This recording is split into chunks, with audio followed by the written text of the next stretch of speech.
So, hello, hello, hello. Hey, Mark, how you doing? Nice to see you. Lido, hello. Gifts back, hello to you as well. Right, slow start. Yeah, I know I haven't been online for quite some time. Been very busy flying in real life. So, I hope you're all doing good. I hope you had a wonderful weekend. And welcome to today's stream. Initially, we're going to fly the 787 Kuro latest update version 2.1. And on the second flight, actually the first flight here goes from East Midlands to Bologna. And flight time was about an hour 40. Now, this is a new scenery from, was it called Pirigi or something? The developer. And yeah, Mark, I think, I'm not sure. Mark, have you got the add-on yourself? Because I know Mark will be very keen to get it. So highly modeled, apparently not yet, waiting on store. Okay, nice. So animated people in the tower. Look at that. That is actually pretty good. Lots of different displays. Brilliant. Wow, the level of detail already. I'm impressed. Look at that, those screens. Airport layout. En route, weather, cool. How's the FPS? Well, I mean, I've got 60 FPS now with frame generation on. I have no issues with frames whatsoever.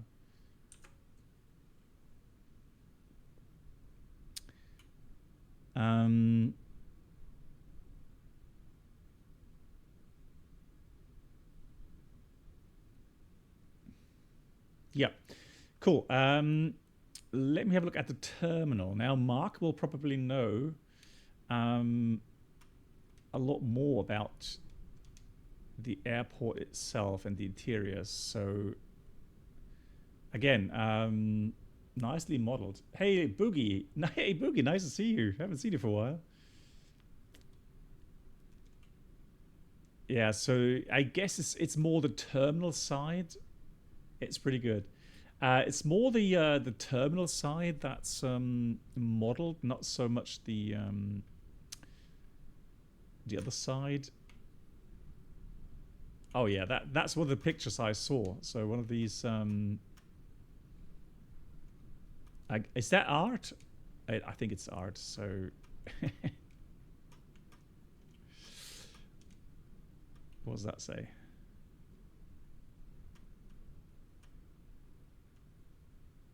Oh, it actually has, look at that. It says, oops. The Trent 1000 fan set is donated to East Midlands Airport by Rolls-Royce in celebration of the aviation industry. The fan provides around 80% of the thrust, blah, blah, blah. Okay, nice. Oh yeah, Boogie. Yeah, so the second flight today, obviously you've read probably my announcement. So the second flight today is going to be in the Comanche. We'll do lots of flying. I've already done some patterns, and I have to say I'm very impressed. I'm not the person that follows the hype for the sake of it, and doesn't have the courage to say differently. And if I had the feeling that the Comanche didn't live up to expectations, then I would say it. I have no shares in the A2A company, and I have, I'm not sponsored by them, and I'm free to say what I want about it. And so yeah, I've as a first comment on the Comanche, very impressed. I really am impressed. I'm also impressed by the level of detail here. Very nice. Yeah, regarding the Kuro, I'm going to give you this change log in a minute. Let me just go to nighttime here, guys. So this is nighttime lighting. Also very nice internally. Look at that. Beautiful. I'm impressed. I like... Even though people say, oh, why do they model interiors? Just a waste of FPS. But you have with frame generation, you have that buffer. Just dial up the microphone settings a bit. So you have the buffer to, to implement a lot more detail with the terminals, etc. So yeah, very nice lighting. So different lighting, land side and apron side. Yeah, very nice. Yeah, it looks very nice, I have to say. Also, the lighting here of the taxiway lights, edge lights, runway lights, beautiful. Also, static aircraft, you can switch these off if you don't want them. You don't have to have them. But yeah.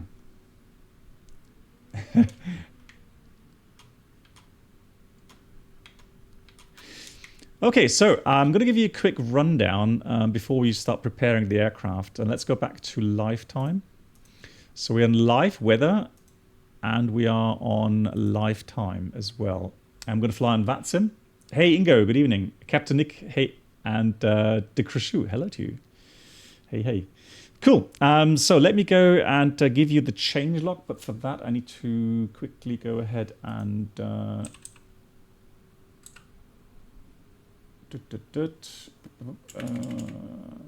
what was it called again? It's called AirPlay. There we go, AirPlay. So let's do that.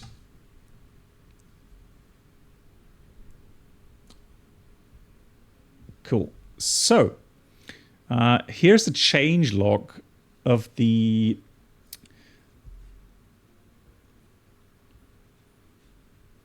Kuro version 2.1. So they said new cockpit texture fonts. Now, actually, I did install a mod today as well. We'll have a look. I didn't read that before, otherwise I would have left the mod out. So new MCP fonts, new interior lights, beacon light improvement, set max ceiling altitude to fly. Hey, yeah, Ingo, nice to see you too. Yeah, long time no see, that's true. Flight with 430 wing flex fix. That's interesting because we found out that the wing flex was a bit overdone, wasn't it?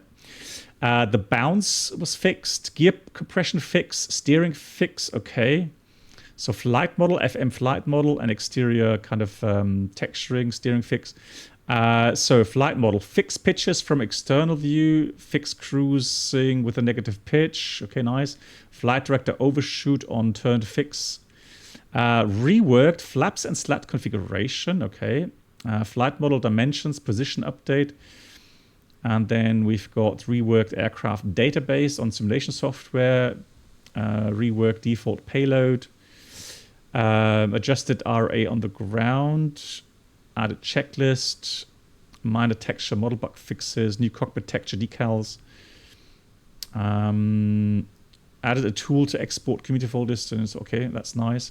Okay, nice. So yeah, some good changes there. Some good changes. So written on FS Elite was the extensive update, which was showcased by content creators and streamers over the past few weeks, has gained much attention.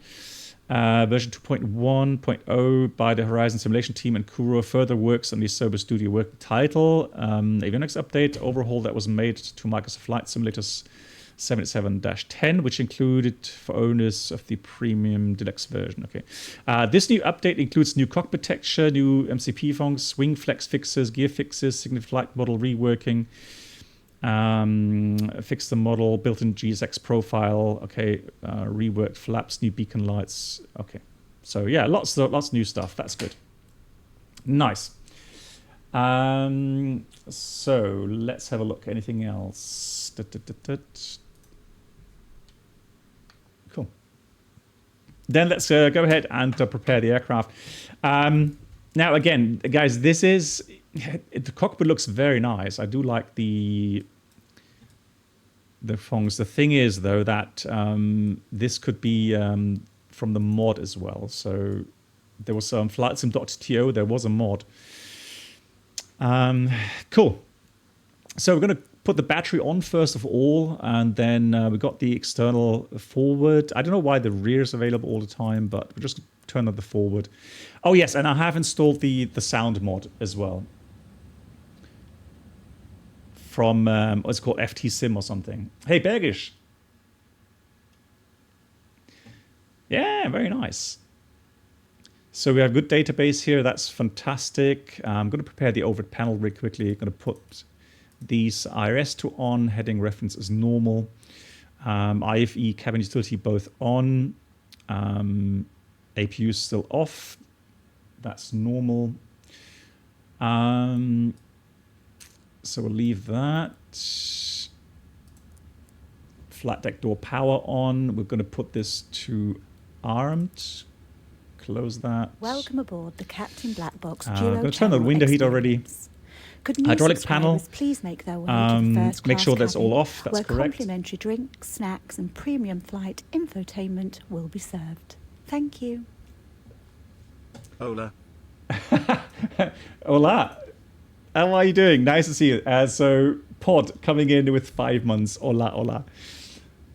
Gracias, senor. Let me just start Streamlabs chatbot so we can have applause. Right, just saying the hydraulic panel, we make sure that the demand pumps and the ELIC pumps are all switched off, which is correct.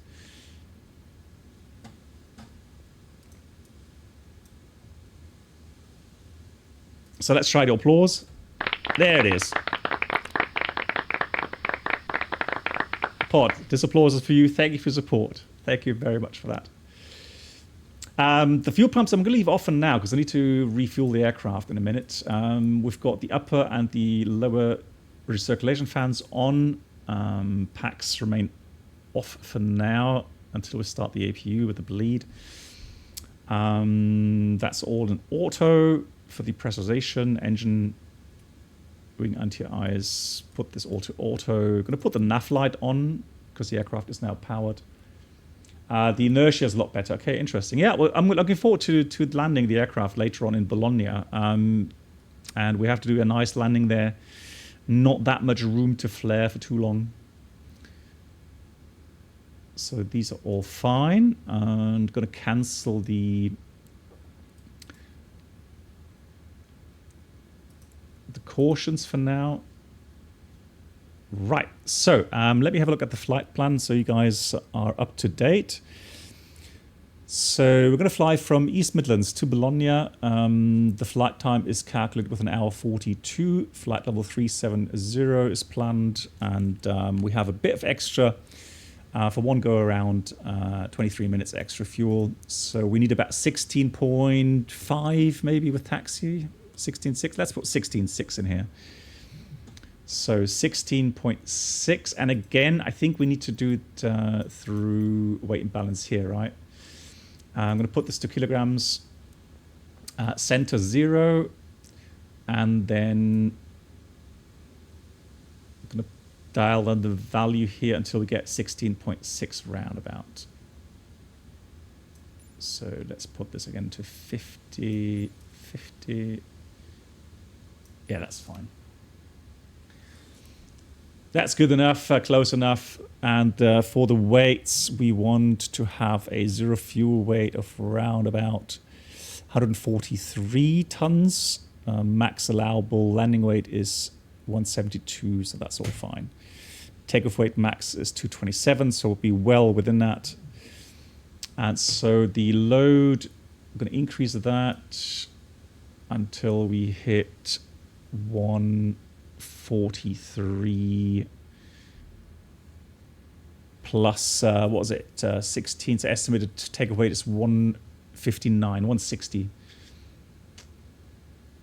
And again, we don't, you know, we're not going to be overly correct here, so 160 tons now total weight. CG is at 20.5, so we'll take those values. Fantastic. So that's 16.9, 166. That's cool. Excellent. Then let's prepare. You know what? Looking at my screen here and having flown the PMDG in version 6, P3D. This looks so nice. This looks really good. Love it. Absolutely brilliant. Good. In it, done that. Position in it. It should automatically get the GPS position, so we can go straight to routing. Echo Golf November X-ray. If I'm not completely mistaken, yeah, you would have to load the flight plan format into the right folder, and then you could do kind of an uplink, but we don't have to do that here. So let's just go with Bologna.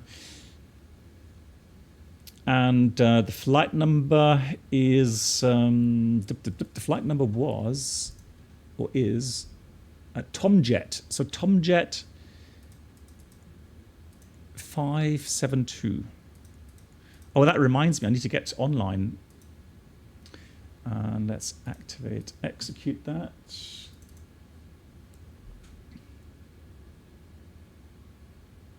Yeah, so it is. So Apocalypse, yeah. IRS is already on, yeah.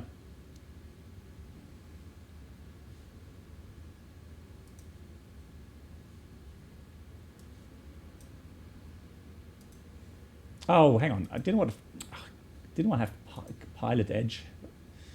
Hold on. Why did I put Pilot Edge on? Task Manager.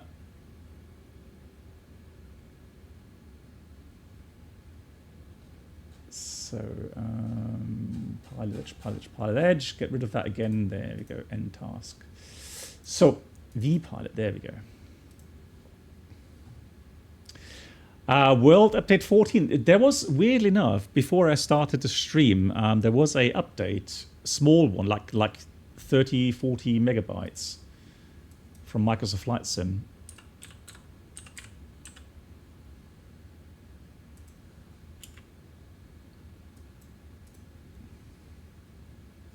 So we are connected. I wouldn't be surprised if we actually get control here, because East Midlands obviously very popular right now. So we'll see. Then let's go ahead with the routings. So we're going to depart. Departure arrival runway 27. It's going to be Daventry 3 November. It is a bit weird with the routing here. That takes us to Daventry, although then we're going to get Mike 605. I'm going to put that there. And then it's going to take us to BBAX.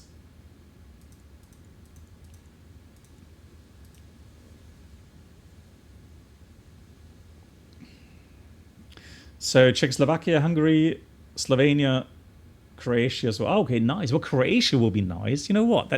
I guess that means we're going to have to try and fly to some of the Croatian destinations on Wednesday. So from BBAX, it's direct to Gelta. Put that in there. And then from there, it's Uniform November 491.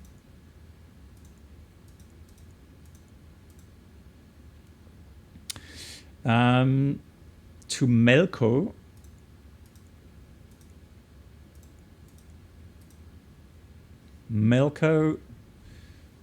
And then from there it's gonna be direct Motuk.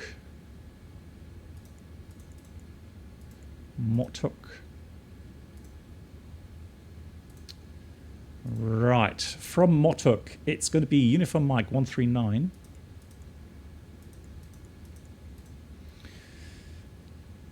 To Laugh Uncomfortably Loud, direct Torpa. Torpa, direct Akito. And then it's direct Odina. That's near Milano, obviously. Then we've got Mike 727. Saronno.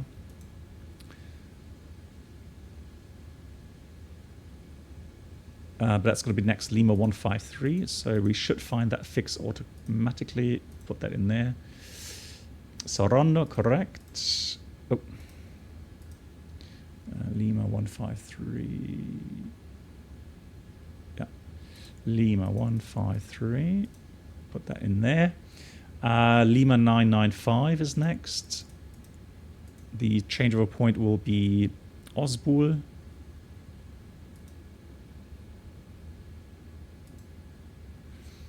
And then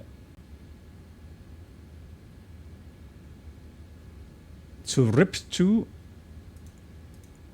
And then we almost finished. RIP2. Then we're going to have the arrival routing into Bologna. And I can show you that in a minute on Navigraph.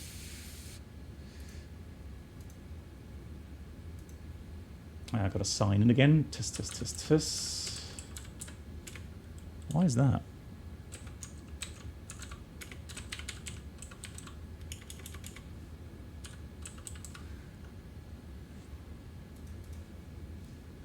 All right, questions?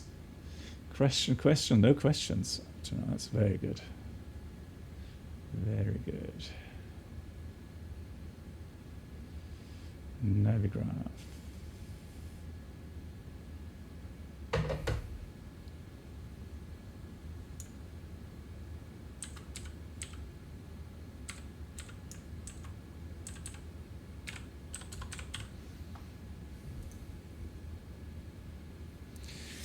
Fantastic. Signed in, that's good. New flight. Unload, import, sim brief. And there we go. So that's going to be the routing. East Midlands, going to be a little bit west of London. Over the channel towards France.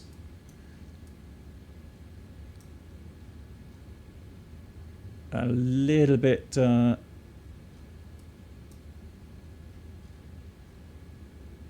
a little bit north of Paris, and then we go down to, well, between Zurich and Geneva, over the Alps, Udine, Saronno, and then we go RIP2, and I was just going to search for the star.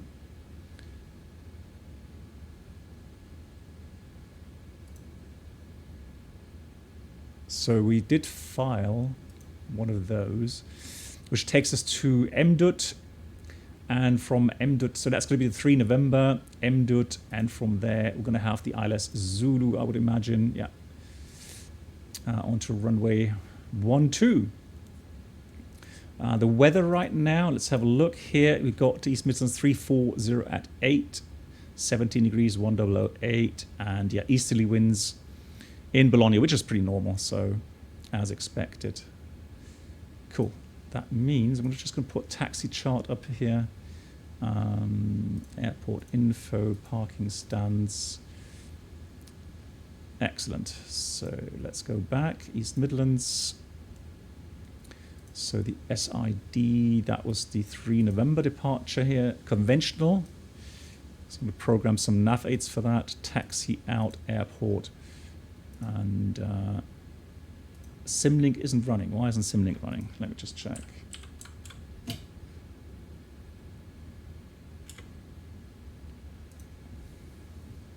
Cool. Okay, gift spec. Hey, congratulations. You got a puppy. Nice. That's good to hear.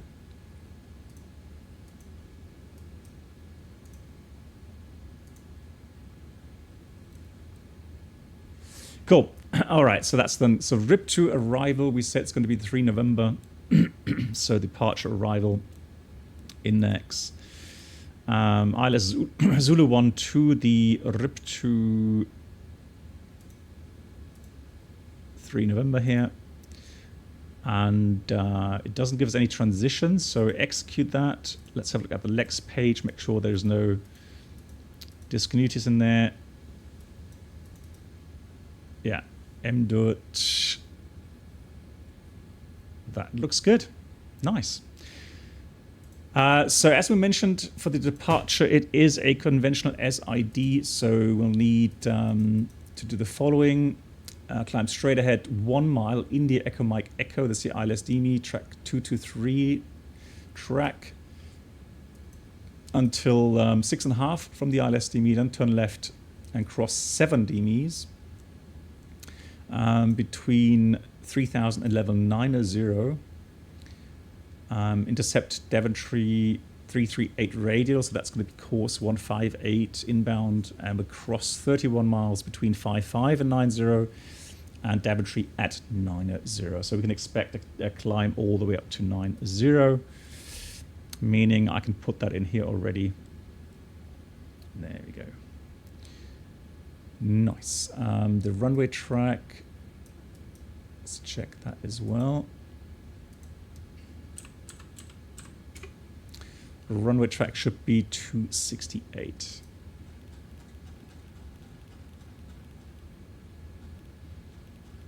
Valentino, hello. Yeah, thanks. 268.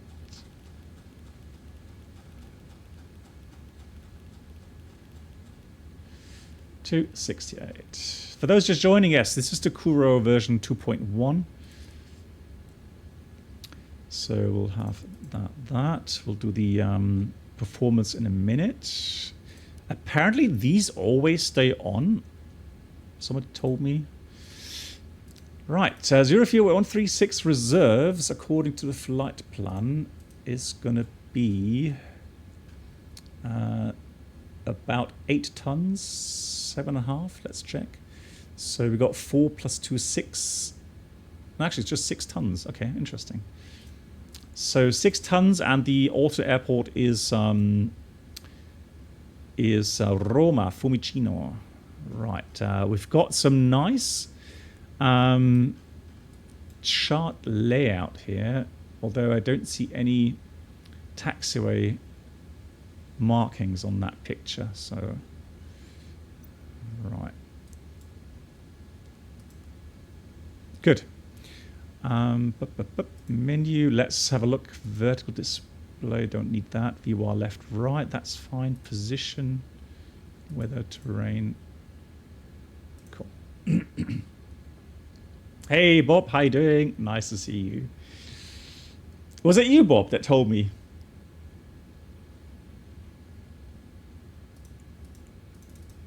So level 370, cost next, according to the flight plan, is 70. Oops, 70. There it goes. Cruise CG should be about 21, just like the takeoff CG. So that's all correct. Thrust limit. Right, we're just going to guess some values here. We're not very heavy, so I'm going to put 45 with takeoff selected. We'll take climb 1. We'll go takeoff flaps 5. CG 21. 4.25 for the trim.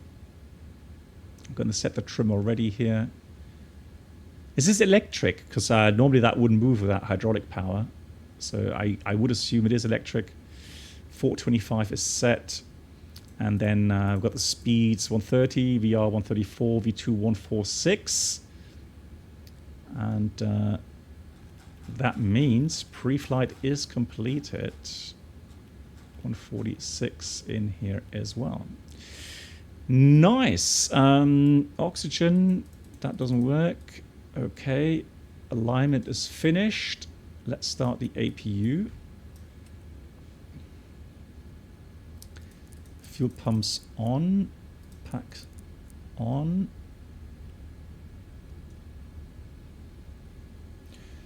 As far as I can say, there is no control here where we are right now. Bergish, yes, hang on. That reminds me. Let me just set up the camera. Hold on.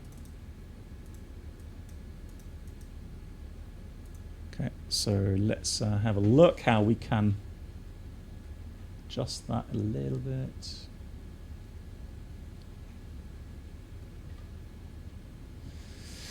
There we go. So yeah, I'm using that my good old Boeing yoke.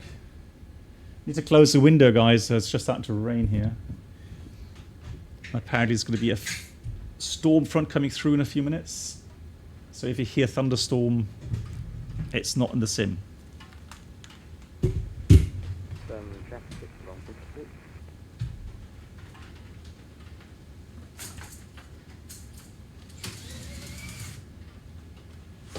Welcome aboard the Captain Black Box Duo Channel experience. Could new subscribers please make their way to the first class cabin where complimentary drinks, snacks and premium flight infotainment will be served. Thank you. Cameron, thank you so much for your resubs. Halfway through my ATPL BB 711 belts, Arnie. Cameron, that's a tier 3. That's amazing. Thank you so much for your amazing support. Tier 3 subscription, 10 months in a row. Thank you so much for that kind support. Cameron, and you're halfway through your ATPL. Keep going.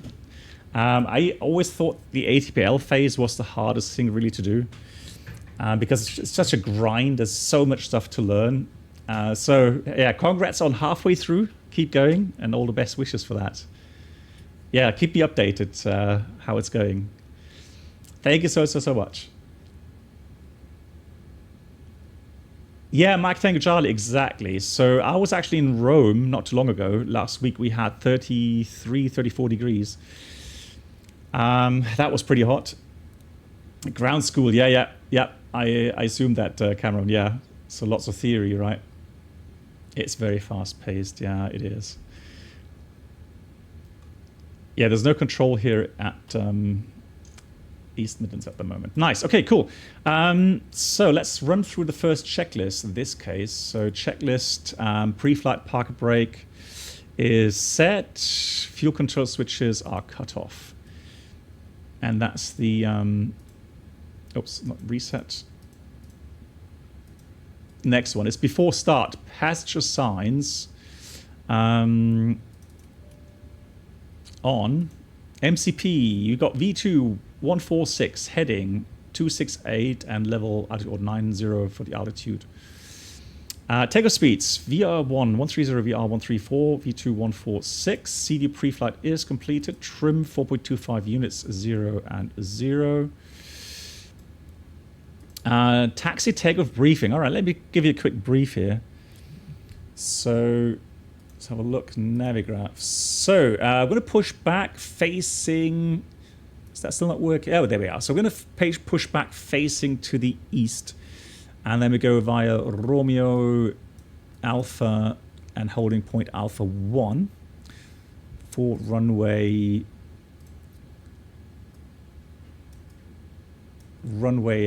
27. No hotspots.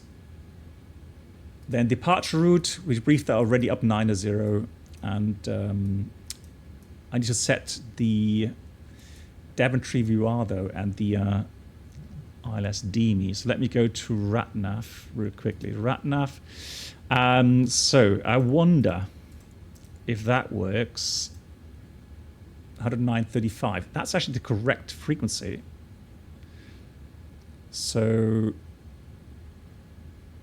I mean, it should be east. That's showing west, though, but it should be the same DME, I hope. We'll see. So then next one is going to be Daventry. So that's Delta Tango Yankee. Put that in there as well. 116.4. Yep, looking good. Nice. You had bad storms in Genoa. Okay. I hope everything went well there. Right, taxi takeoff briefing completed. Beacon is now on. And that's the before start checklist completed. Lovely, lovely scenery here. I'm going to go VHF on this one. 122.80. Hang on. Oh, that was the thing with the...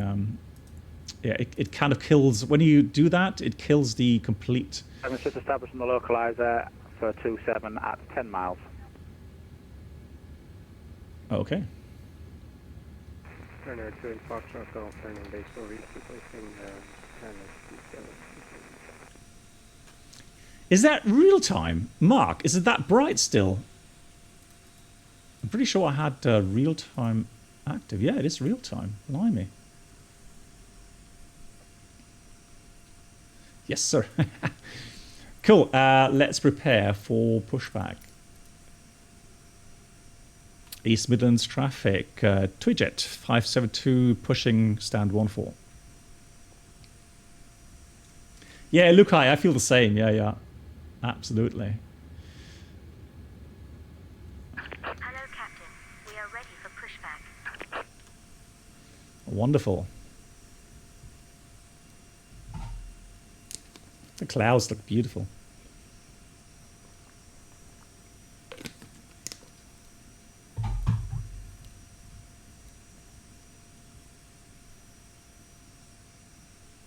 Departure check completed. Bypass pin inserted.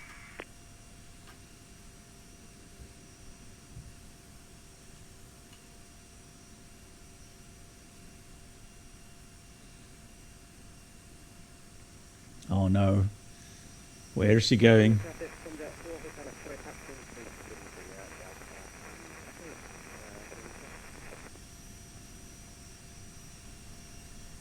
Oh no. Come on. Oh, okay. Oh, right. I was just fearing. So I'm going to go nose to the left, tail right. Eastman traffic walk 2927 now at short, final 4 miles. Runway 27.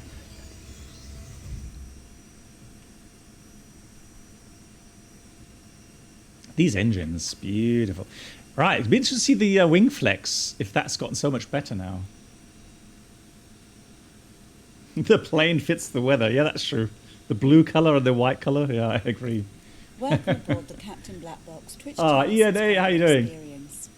Could Thank you so subscribers much. Please make your way to the first class cabin, where complimentary drinks, Brakes released, ready for push. flight entertainment will be served. All engines Thank are clear. you. Start at will. Thank you. Ian, thank you so much. Fugit, when you're having fun. Keep up the good work at Black Box 711.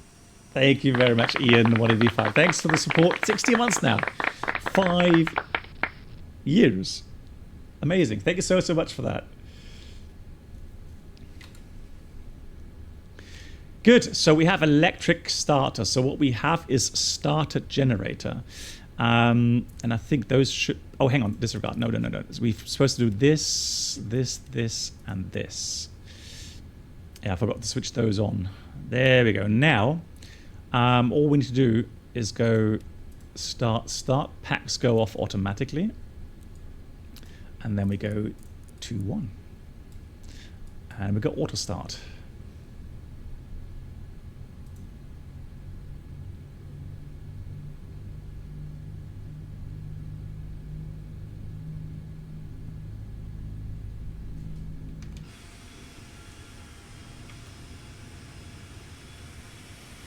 East Midlands traffic, Ryanair 28 Foxtrot Golf, established localizer, runway 27. It's East Midlands. East Midlands traffic, Neptune 566, runway 27 taking off immediate.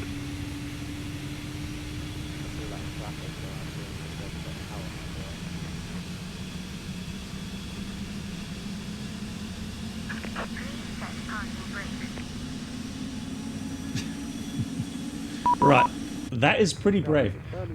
Oh, come on. Now he's coming online. Fantastic. Hang on, let me just... Waiting your confirmation for a good engine start. I'll call the tower. He's just come online. Cockpit to ground. So we've got ATIS information. Unlocking the nose gear.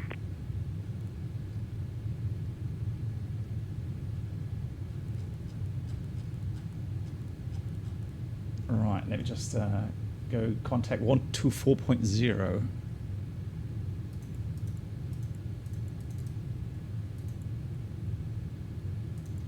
One, two, three. We are quite far away, but we declared a mayday just now. There was no one online, it was on Unicom, but we don't have autopilot and our tires are burst. Killer, I'm at 123, Roger. You can call me when you're on final for runway 27. Understood, we'll come in 27. Tow truck disconnected. Bypass pin. East Midlands Tower, good afternoon from Tomjet 572. Information Romeo received. So requesting clearance, please. Sorry, 572 East Midlands Tower, hello. Cleared Bologna, Daventry, 3 November departure, Squawk 3535. Cleared the Daventry 3 November to Bologna and Squawk 3535 to Tomjet 572. Sorry, 572, read back correct. So there we go. I'm going to put this to on. Is that on? No, not yet. So we're going to put this to transponder on. Tower, Walker 207 with you. Requesting cargo, preferably DHL. Walker 2907 East Midlands Tower, hello. You can taxi stand 103 via Alpha, Juliet and Bravo. 103 by Alpha Julia Bravo. So we'll do the after start flows. Just waiting for the. Tower, hello. Ryanair 28 Foxtrot. Man, this looks Golf, so good. Ryanair That scenery, incredible. Ryanair 28 Foxtrot Golf, East Midlands Tower, hello. Runway 27, the wind's 350 degrees 6 knots. Good. Let's do the after start flows. So APU is going off. Yeah, a lot of automation as always. So put that on. The rest just is as it is. So all we need to do now is go to the systems. We'll go to flight controls and we'll do the flight control check. Up, down, neutral, full left, full right, neutral, rudder, full left, full right. Let's go again through the checklist. So anti-ice off, recall is checked, auto brake, RTO, flight controls checked, ground equipment is clear, and the APU is off. And that's the before taxi checklist completed. We can also do the before takeoff checklist right now. So flaps 5 is set. Next will be after takeoff. So let's have a look at the taxi chart. Just give me a second here.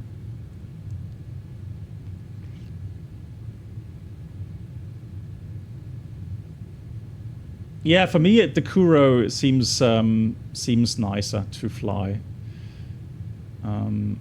So I haven't really tried the flight model yet, but yeah, I would definitely say right now the sound, even though it is a mod that I'm using. Tomjet 572 request taxi.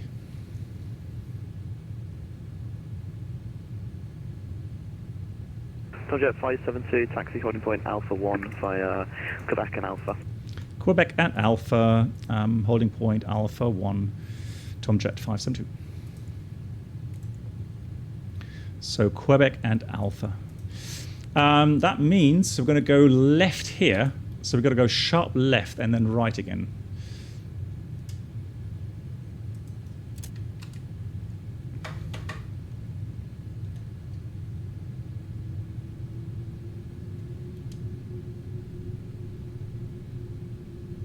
Oh, heavy. Oh, no. Yeah, you're right. Yeah, you guys are right. I've got to go say heavy. Brake check. Brakes are working.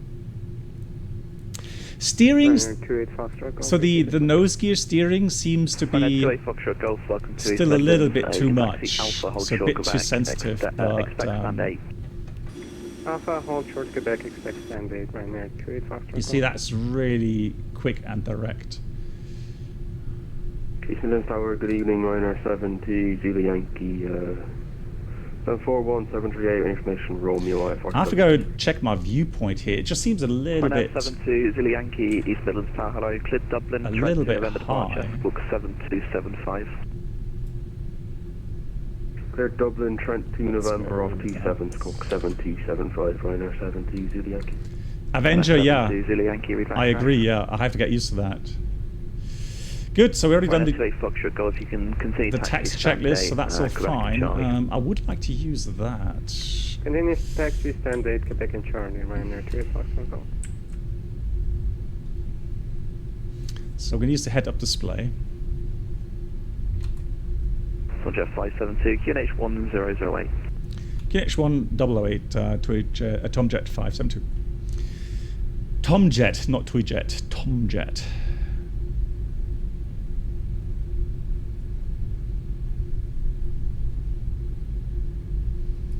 Boogie, no, I don't. I know there is one, but I did not install anything after. Oh, 35 knots ground speed, blimey. We are fast. Just thought you say Tomcat. Lol.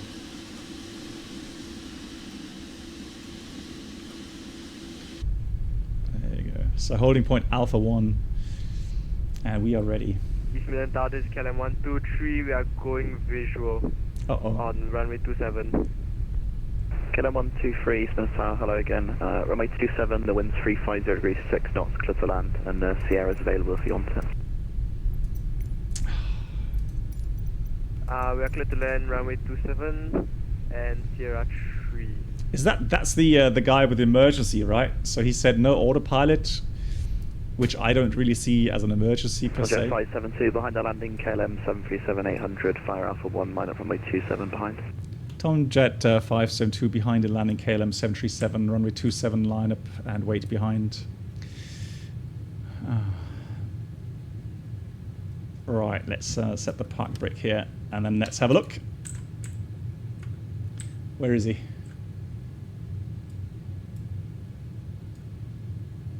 He said he was going visual. Oh, there he is. Right, good luck to you. We're all counting on you. Yeah, it is. Yeah, goat friend. Yeah. Prophet, you hear the wind during... do you hear the wind? Yeah. Yeah, sometimes it does. So same with engine sounds, for example. The engines are not really that audible in the flight deck. So it's more a simulated thing to please the flight sim community.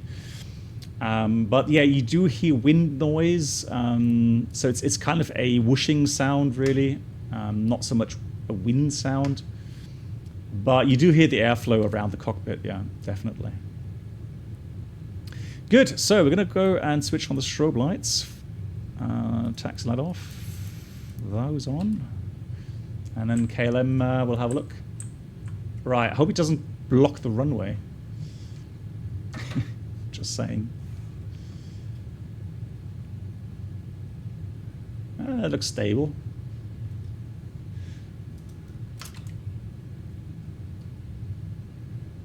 Oh, nice, KLM 737, firm. Right, come on, let's see. Does the landing gear collapse now? No, he made it down. Alright, looks alright.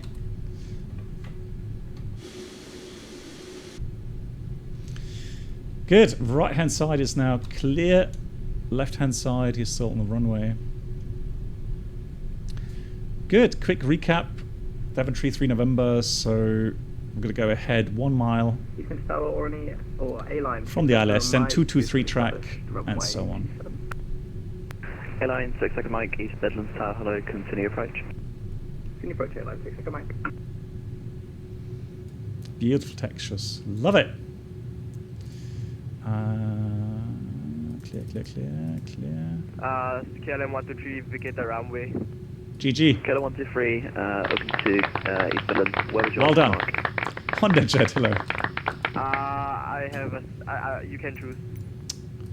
Okay, you can taxi Alpha, Quebec, stand 15. Alpha, Quebec to 15. Tomjet 572, runway 27, the wind's 350 degrees 6 knots, clear for takeoff. Clear takeoff, Tomjet 572. Right, where was my hot click spot again for the auto thrust? I keep forgetting. East Midlands, Tower, this is Speedbird 224 Delta, good afternoon. Ah, there we go. It looks like we'll have to got divert it. to Thank your you. airport. We have a medical on board. So, thrust ref, toga. Are you kidding me? All these emergencies, 80 knots checked. You can report final runway 27. Report on final Yeah, runway so 27, the runway, 224 Delta. the rudder is still very twitchy. V1, rotate. Let's have a look. Come on. There we go. Airborne, positive climb, gear up. Alright, trim the aircraft, beautiful. East Midlands Tower, good day, Rhino 2406 with your information. Apologize, information of Romeo. From Bob, request high part 50 is of release.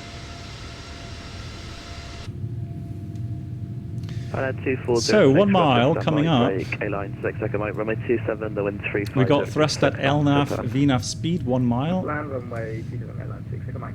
To the left we go. Roger, 572, no further ATC, Monitor Unicorn 122 decimal 8, have a good flight. 2.8, thanks for the control, Tomjet 572, bye. So, let's accelerate to... And Ryanair 2406, sorry, you were calling for clearance, right? Flaps 1.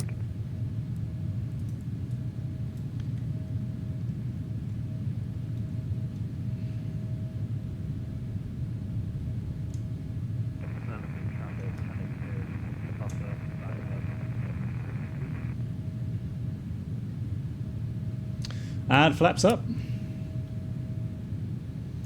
Clean machine. Yeah, hand flying is nice. It's not that I don't feel it flies much different. To be honest, it flew nice before. However, right now I can already see again. Look at the climb speed, crazy high. And we are on climb 1. Actually, we should go maybe climb 2. Let's go performance. Right, let's go climb 2 here. Bank angle, bank angle. Lol, I'm not doing anything. Autopilot, come on, pull yourself together. Right, pass transition, standard is cross-checked. Passing 70 now, climbing 900.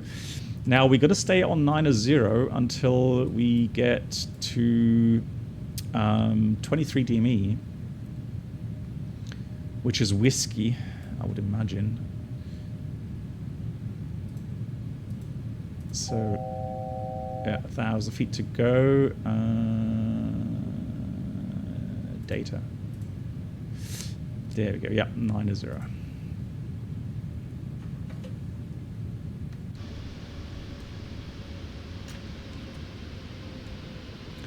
Cool, wing flex. Let's check the wing flex while we're here.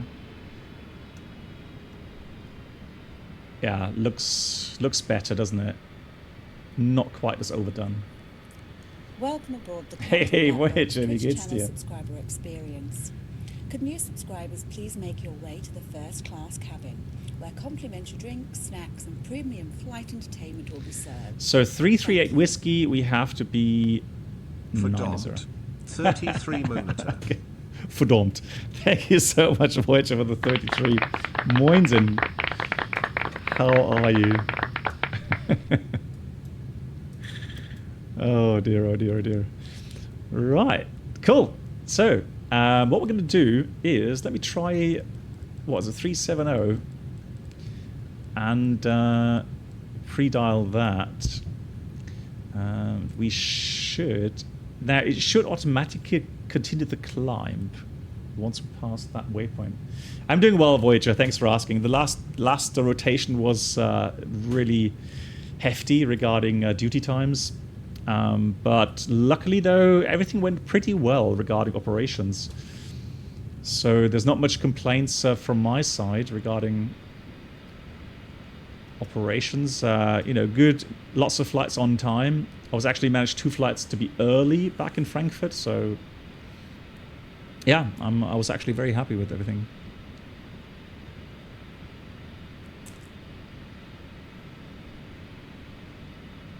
Beautiful clouds. I like it. So you got some kind of, you know, cumulus clouds at the bottom here, and then some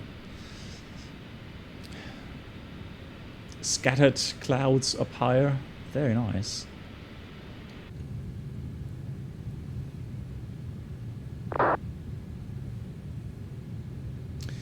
We can read a checklist, can't we? So landing gear is up, flaps are up as well, and that's the after takeoff checklist completed. Next will be the descent checklist. All right, cool. So, right then, let's press this button there. Now we got thrust ref, LNAV, VNAV speed. And we'll climb 370 now.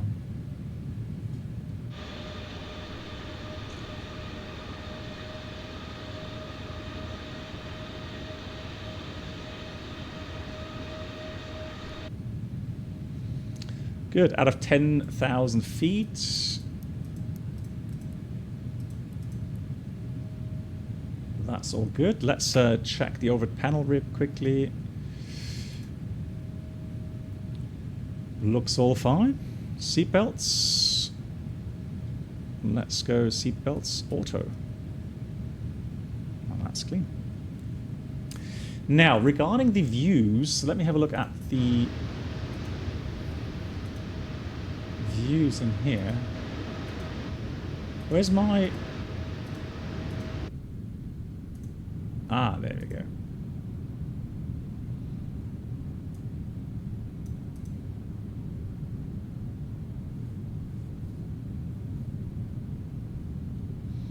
Beautiful. Mark, I would have to see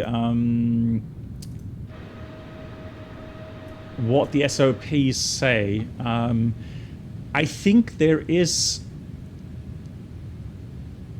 a certain setup.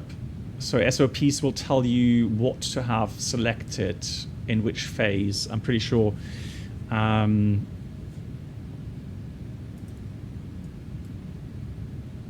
Yeah. So probably something similar like that, or maybe that's switched around. Although I have to say, I would assume the captain has the, or maybe it's pilot flying, pilot monitoring. I don't know. That could also be the case. Now there's a transfer button, so we could go like that. Yeah. So maybe, yeah. You know what? So maybe that's actually how it's done. So pilot flying has the big map, and the pilot monitoring has the engine values. Although for landing, to be fair, I would like to have, the engine instruments in my viewpoint there. Yeah. Yeah, Bob, it could well be. I would probably agree with that, Bob, because hey, Geep. Yes, I've tried it. So Geep, I've messed about with it today a little bit, and I fly it. So today, Geep, the program is as follows. So Kuro from here to so East Midlands to Bologna, and then we're gonna do lots of flying from Salzburg to Zell am See in Austria, and then we go Switzerland, Samedan, and then back to Innsbruck. Yeah, so lots of flying to be done today. Yeah, Giftswerk. Geep. Yeah, I love it as well. Yeah, who knows? 5 more weeks, and then I may be in transition to the 787. It all looks like it's happening this time, so I am excited.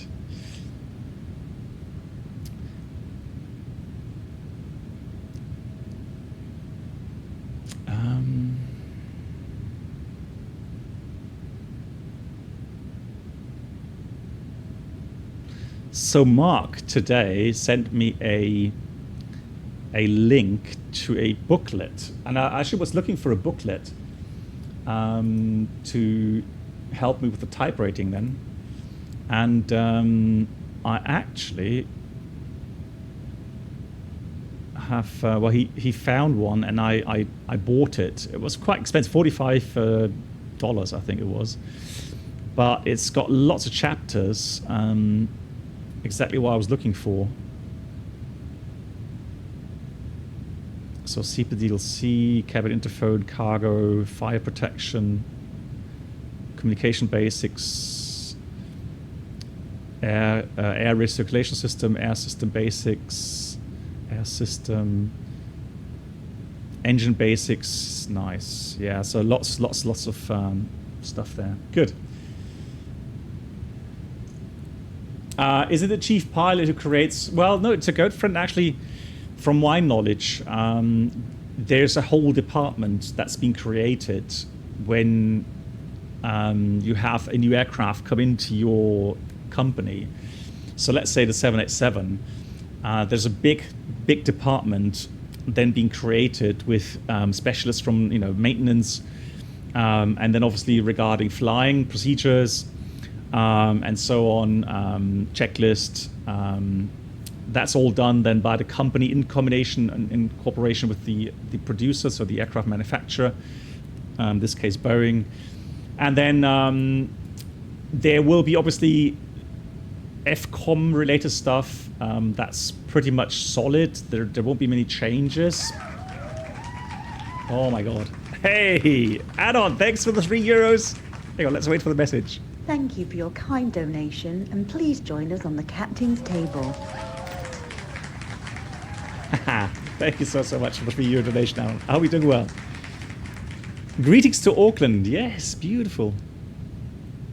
Guten Morgen, Captain. Congrats on the transition to the 787. Any destinations you looking forward to fly to with the 78? Best wishes from Auckland, New Zealand. Thank you so much once again for the kind donation, and greetings back to New Zealand. Destinations, well, at the moment, the fleet has our fleet only has 5 787s, but next year, apparently there's supposed to be 1 new 787 coming into the fleet every month. So by end of 2024, we should have round about 17 787 operation. And so there will be lots more destinations coming up. Right now, the most exciting destination for me would be Vancouver and Toronto. Those two I really look forward to. Goat friendly, yeah. So regarding the procedures, you know, you have your specialists, and then check captains that do the training missions as well, and then you have you know, a technical pilot, as it's called.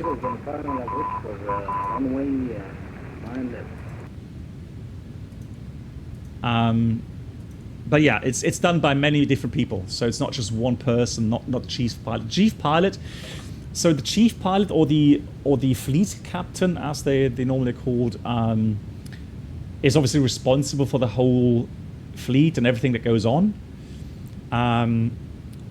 But you know, he's got people working for him or her that that make sure that SOPs, checklist, training are all being taken care of. Oh, nice, Honda Jet. Thank you much for the heads up. Okay, so maybe I'll showcase that on Wednesday. Yeah, thanks for the heads up, Honda.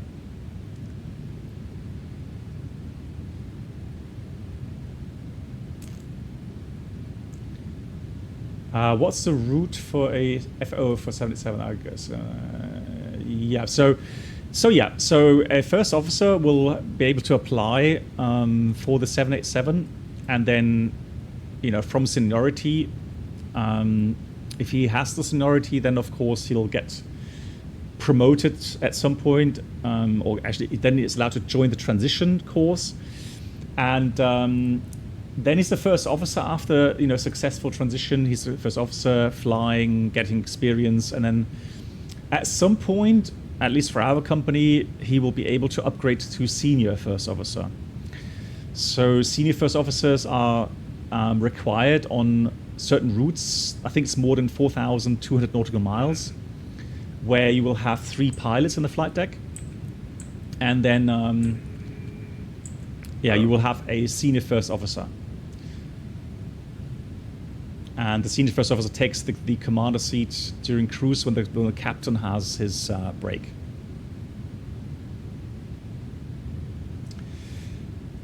So Avenger, good question. Oh my god, what's going on? Hang on, another donation. Hang on. Thank you for your kind donation, and please join us on the captain's table. Oh, that's really kind. Thank you so much.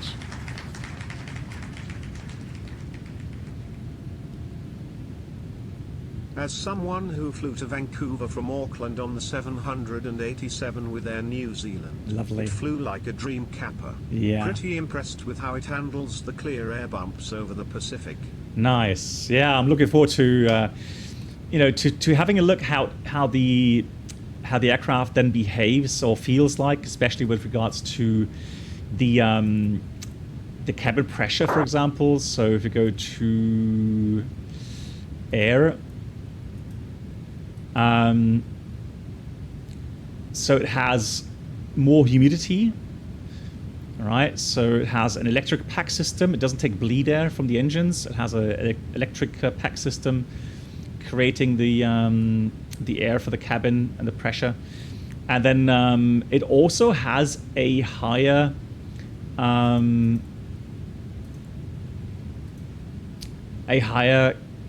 differential pressure.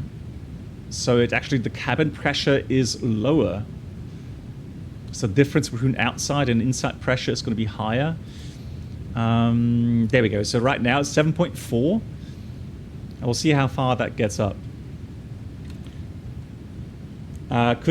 No, Mark, no. So once you, at our company, once you are a captain, you will remain a captain. And there's not normally a downgrading after you've become a captain.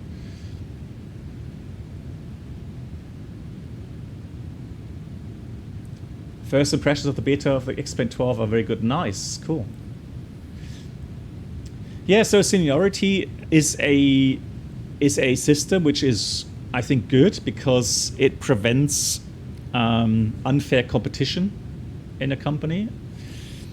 On one hand, on the other hand, it's good for the company because pilots are less likely. There's a bit freeze. So pilots are less likely to leave the company because, like you write, Baby Boeing, if you leave the company, start somewhere else fresh, you're going to have to probably start as a first officer and then work your way up again. So especially as a captain, you think, twice or three times before actually changing the company. It should, yeah, I agree, Badam. So normally, I saw that as well. So normally, right now,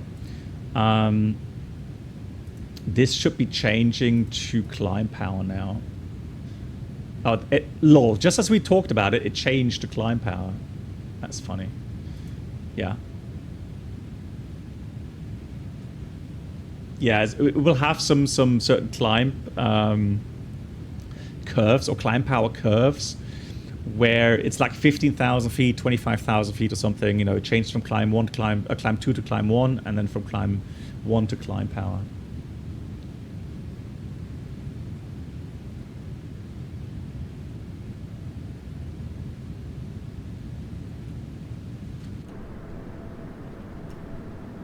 Beautiful. Look at that. What a sleek aircraft. Love it. It's one of those aircraft, just like the 777. It's so well proportioned, or let's say the 350. It has just, great proportions. Really love it.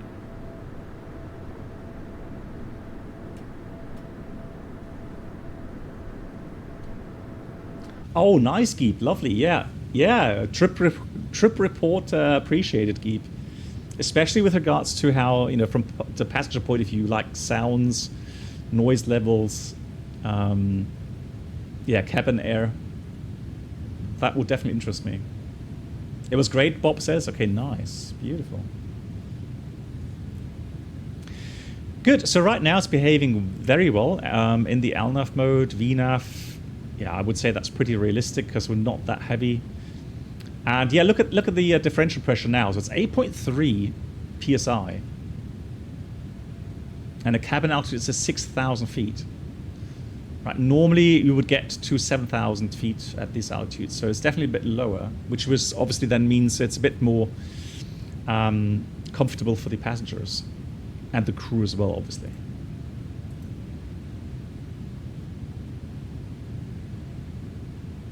GE Geep.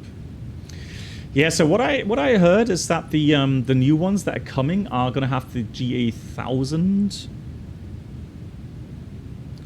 So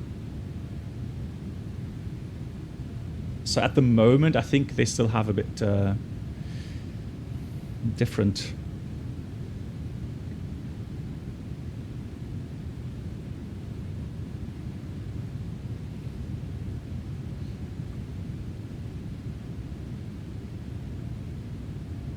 Mark, I'm just looking for the through the little app there that you've sent me the link to. Yeah, it looks very nice. Looks well balanced, with regard to details. So, I mean, I'm gonna have my own computer-based training program But it's always nice to have some more infos on that. Like it, yeah, really good. Good, we're coming up to 37,000 feet, level 370. And we're going to do a fuel check in a minute. So the first one is going to be at BBAX.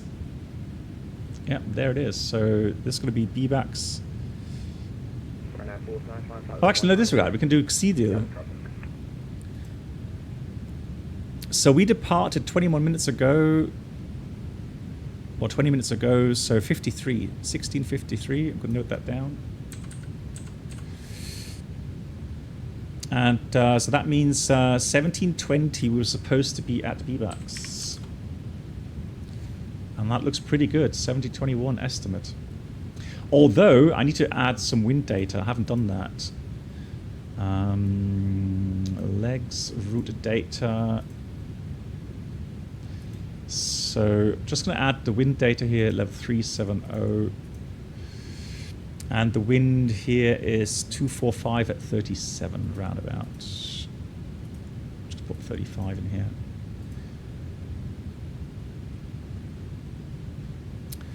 The outside air temperature is minus 49. It says there. Minus 49. Invalid entry. Oh. Do I have to... Okay. I guess I have to put in 370 at minus 49. Ah, there we go. Look at that. Good. So Hardy... I'm just going to check now where the wind changes. So Gelta, it has 245 at 48. So let's put 245 at 50. So it does get a bit stronger. But that's nice. It keeps the old wind, and from this point onward takes the new wind. So that's all correct. Now Melkor, it's... Oh, there we go. So it's got to get even stronger. There is a jet stream there. Somebody mentioned that before. So it's 240 at 75.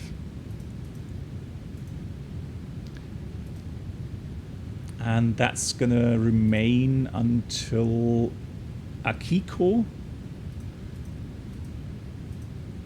There it is. Where we're going to have 240 at 85. It's mostly crosswind. It shouldn't have a big effect on the estimate or the ETA. But that's fine. So we'll take that. Progress now. 1818. So from here, about an hour flight time remaining. Cool. Look at that. Very nice. Love it. Fuel. 12.9. Looking good. Hydraulics. Looking good. Hey, terrain ahead. Hello to you. You're on a cruise ferry. Where to? Already past the coastline here of the UK. You should look for UK FCS levers. Some flights that they have nice. Okay, nice. Yeah, cool. Yeah, Skylar, thank you.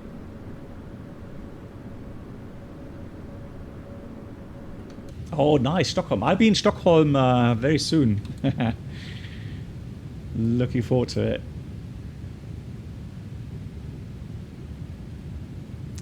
I like the sounds. Sounds are very nice. Really cool.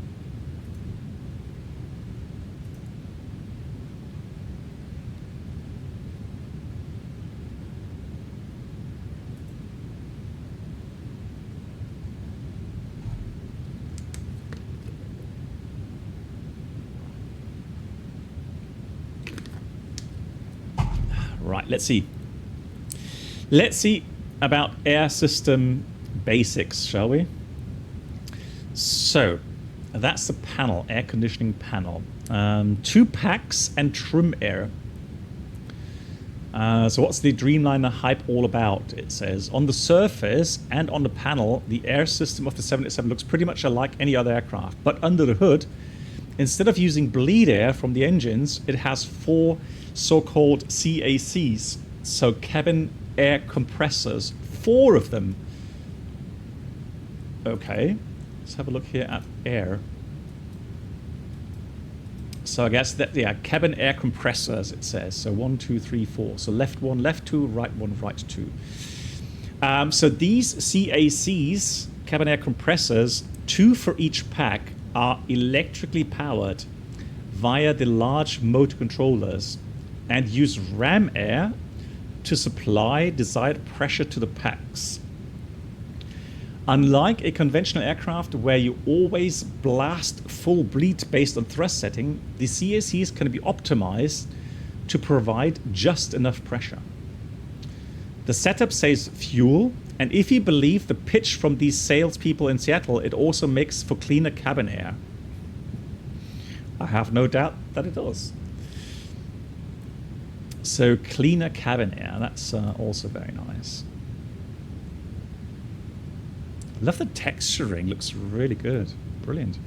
So CACs, packs, inlets and outlets. These 2 air intakes, let's see if I can find them here on the outside. So these are on the side.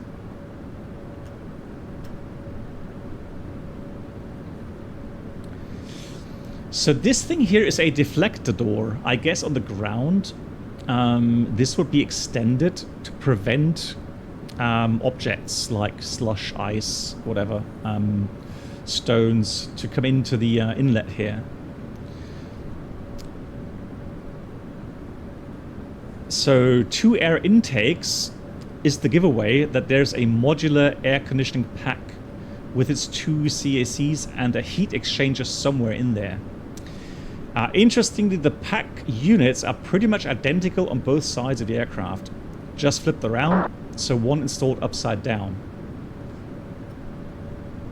Right, seems a bit bumpy here. The lower inlet is for the CACs, so this inlet here is for the cabin air compressors.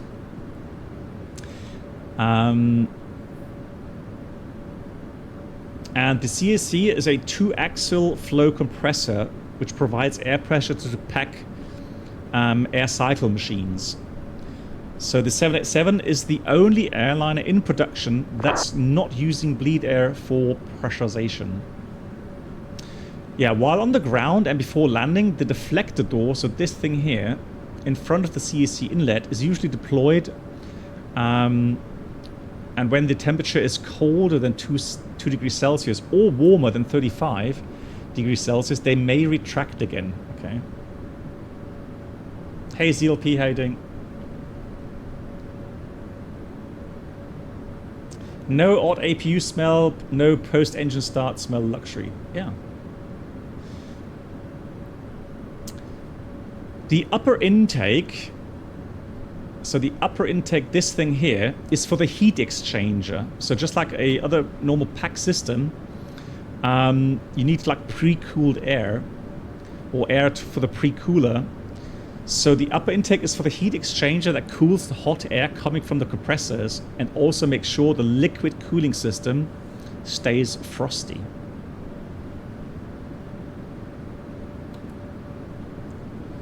What's going on here? Is it that turbulent? Not really.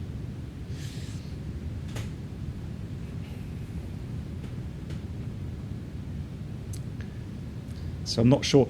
I hope I don't get in trouble for showing this, but it is interesting. Well, at least I find it interesting.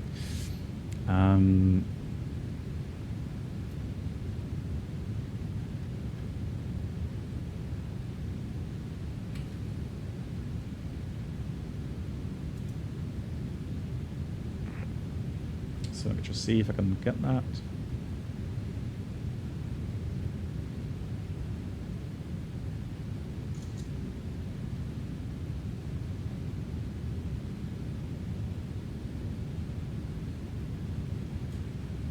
Nah, come on. Where is it?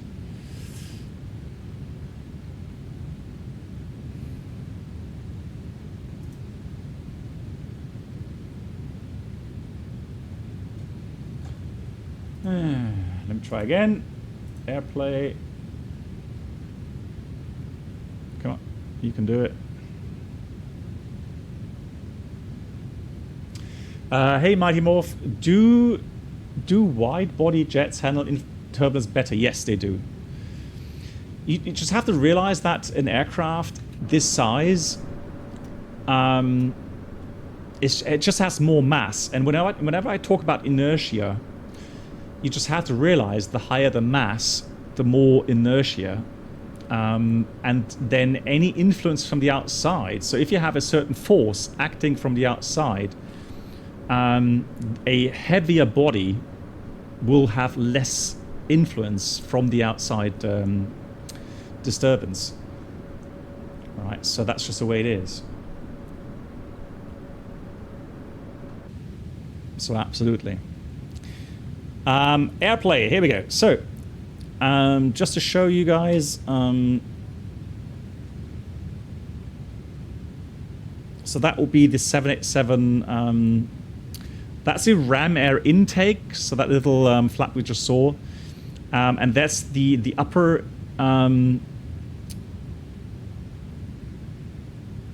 Although that could be the upper one. That's the heat exchanger, and then ram air outlet, which will be at the bottom.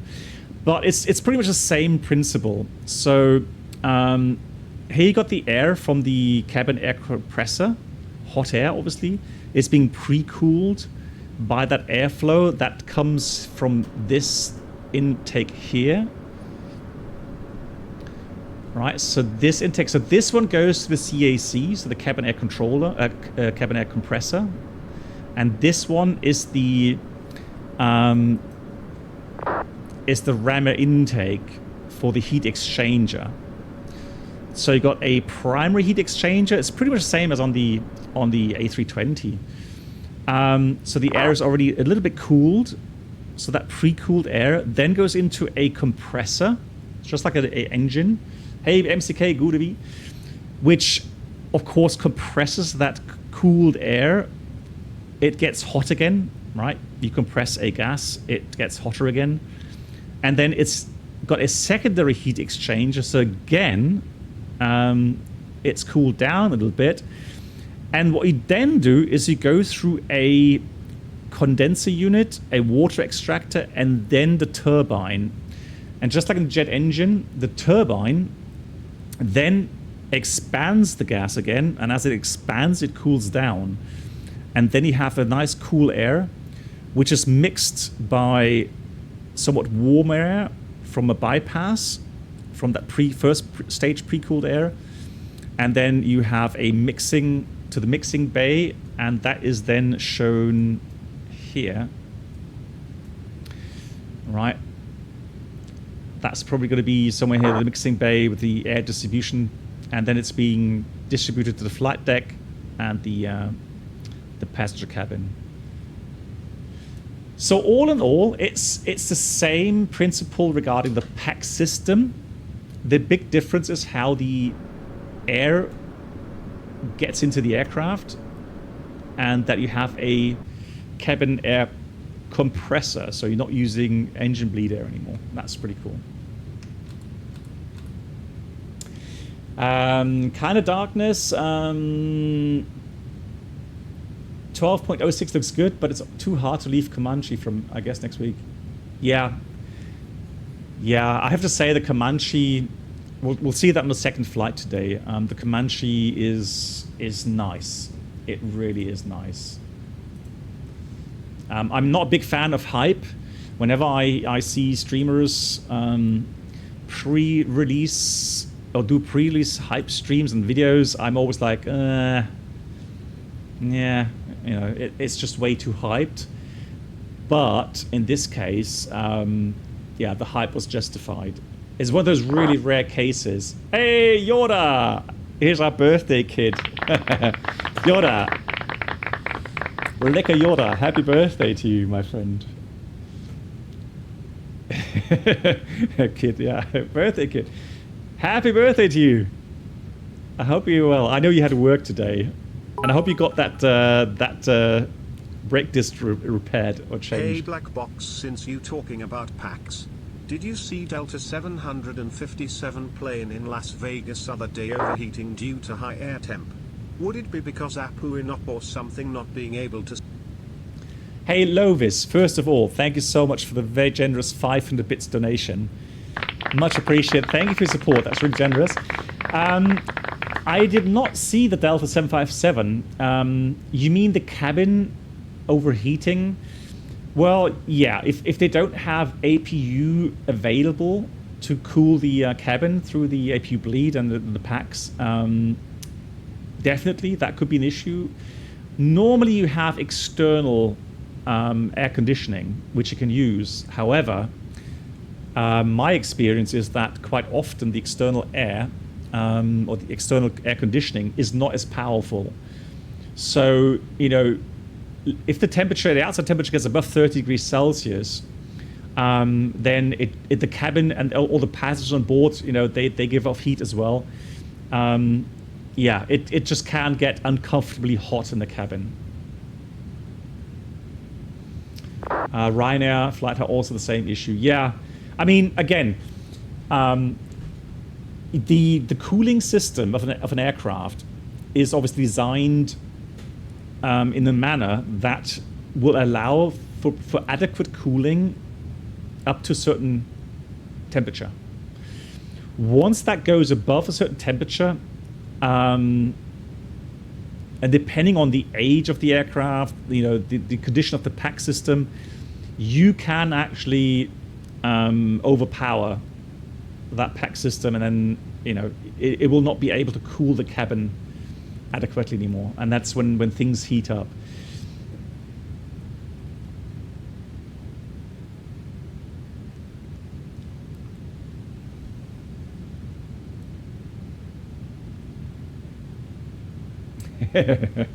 Mark, yeah. Nice.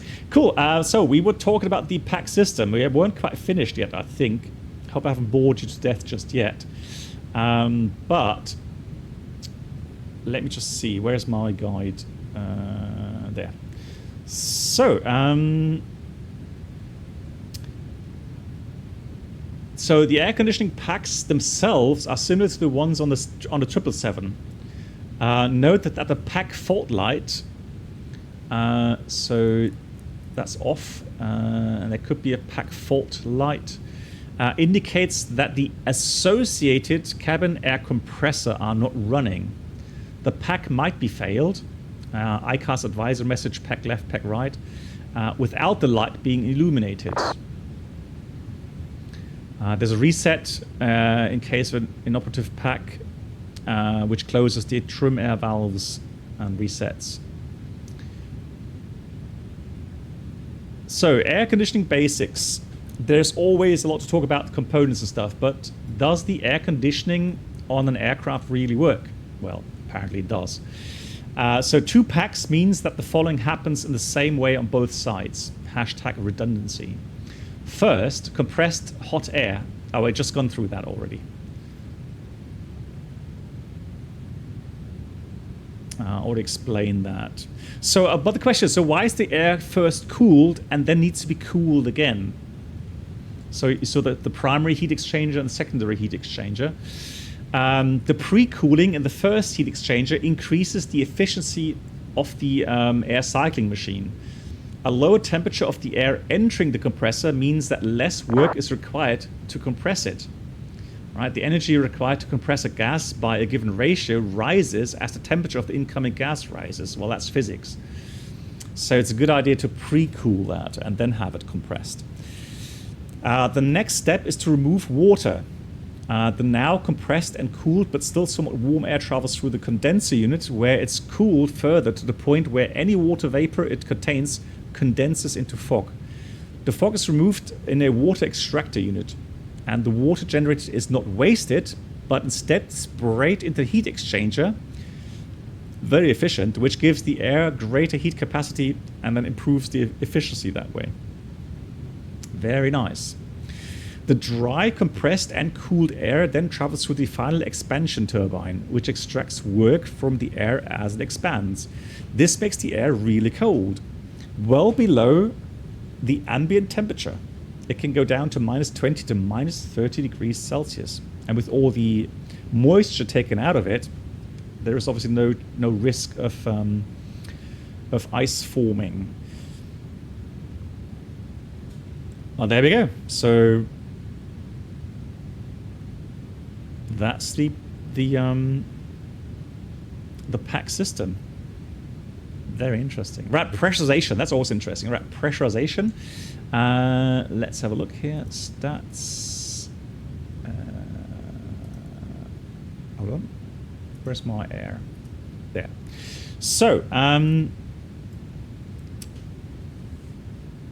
we checked that the valve switches are to auto and that the landing out switch is pushed in during the pre-flight preparations. So they're talking about, let's have a look. So pack. This one here. So landing altitude, if you pull that out, you can set the landing altitude manually, but that is normal operation, will be pushed in.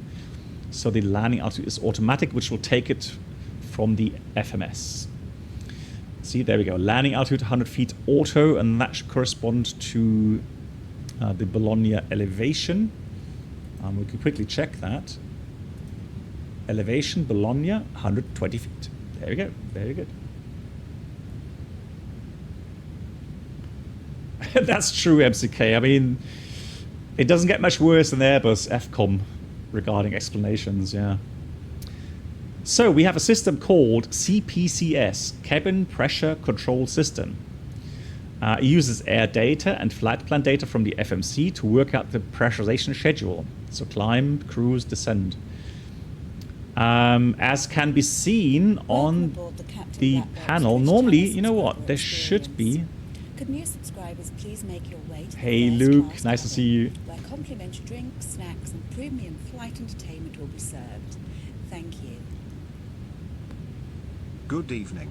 Hope you are well. Luke, I am well. Hope you too. Thank you so much, Luke, for the 38 months of support.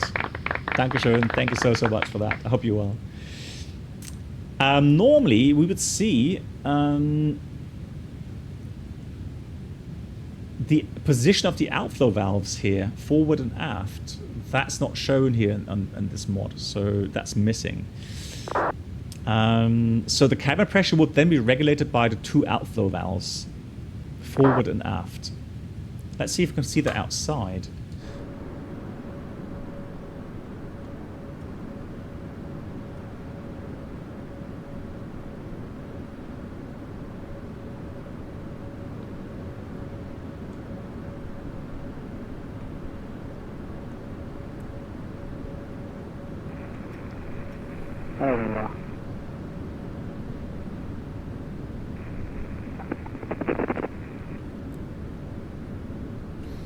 Right, I'm not sure if it's textured or not. I don't see it here.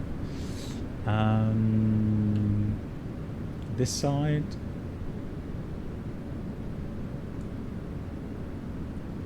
Right, I don't see any... Ooh. These are lights. Right. I will find out. Don't worry, I will find out where they are. And I'll let you know. So cabin pressure is controlled by regulating these two valves. Normally both valves share the task equally, but one is sufficient for full system operability. As with other aircraft, slight positive pressure is supplied during takeoff for a smooth transition to the cabin altitude climb schedule, and also to prevent these pressure bumps. Once in climb mode, the cabin altitude increases, i.e. the pressure decreases in the cabin, on a schedule related to the climb rate and the flight plan cruise level entered the FMC. Any level segments planned for the climb, entered as constraint on the CDULX page, are included in these calculations. This means as long as VNAV is engaged during those level offs, the cabin will continue climbing. If the level segment is unplanned, i.e. if the VNAV isn't used, then the cabin altitude remains constant while level. In normal operation, cabin altitude remains at or below 6,000 feet, which is lower than most airlines. The only one that's also known is the A350, which also provides 6,000 feet. Exactly, yeah. So on the Airbus as well, at least the 320 on that schedule, it doesn't matter if it's VNAV or on open climb or open descent. Yeah, it does level off as well. Yeah, yeah, that's correct. If there's no FMC cruise altitude available, the system will assume level 430. So normally it remains below 6,000 feet. During some degrade operations, which are still considered normal, the cabin may climb up towards 8,000 feet. This happens when the system cannot achieve temperature or ventilation rate targets. And usually it's due to an inoperative pack or cabin air compressor.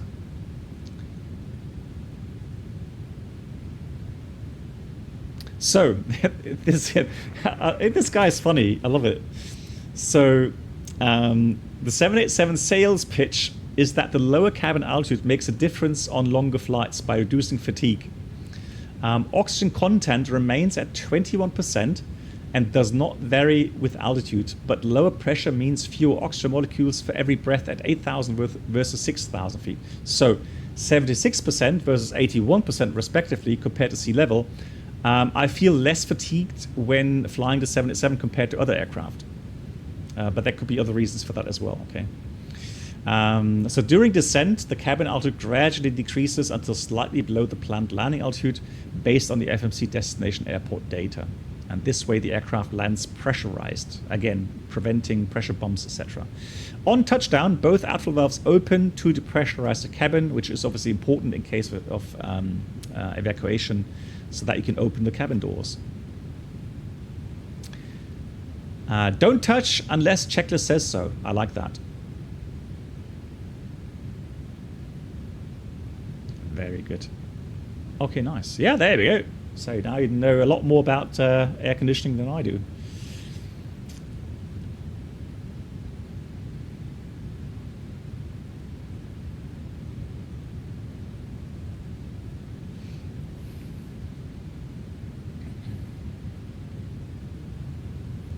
Oh, this is not. Aboard the Captain Black Box. Hey, schön dich zu sehen, Captain New Beer. subscribers, please make your way to the first class cabin, where complimentary drinks, snacks, and premium flight entertainment will be served. Thank you. I hope you are doing well and your summer isn't too busy studying the 787's system. Looks like I am back to Twitch after 17 months on Smile. Thank you so much for the 54 months now.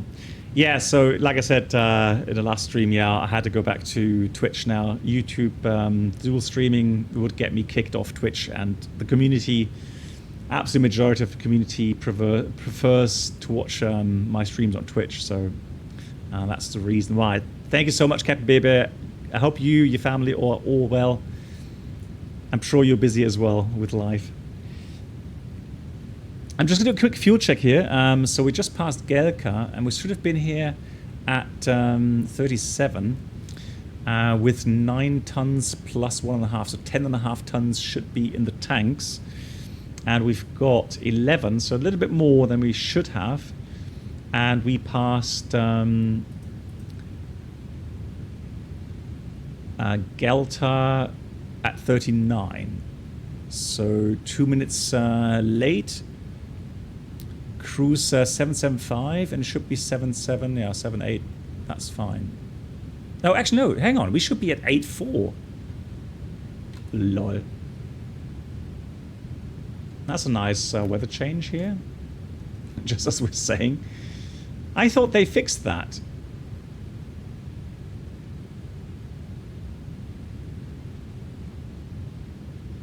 I haven't seen that for a while. Okay, it's back. So for some reason, I should be flying 84. But that will mean a lot higher cost index. So let's try 150. 0.8. I can't see reaching 0.84.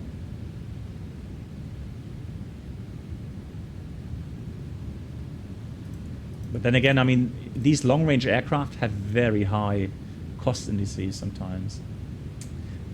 Polish racer, no, unfortunately not. So our good friend Budel, unfortunately, was unable to continue.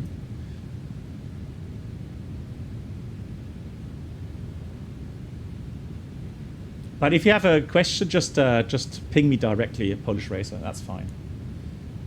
Normally, I will see all the questions. Captain Baby, are you doing well? That's good to hear. I had got some weather here today. Yeah, absolutely. Yeah, we'll have a look how the weather looks like down in Austria. This is a very interesting topic, actually, and unfortunately, it's not modeled, which is not a surprise. So the electronic circuit breakers, ECB. So instead of watching circuit breakers on a panel anywhere, so that's what makes this cockpit so clean. There is no more physical. Is it really? So E-Jet has the same. So it doesn't have physical circuit breakers anymore.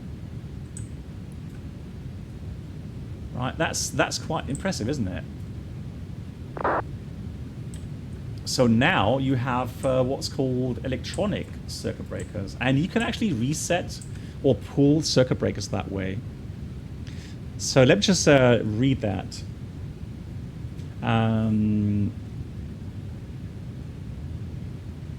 Okay, so normally Polish Racer, if that's just me. When it's variable, I put in 000 at 5, for example. So let's say variable 5 knots. Why 000? Because if the wind is below 15 knots, it has no influence on your approach speed. Right. So it doesn't increase any more than 5 knots to the VLS for the approach speed. So, but by doing that, I remind myself that it's variable. It's not steady. So that's how I do it.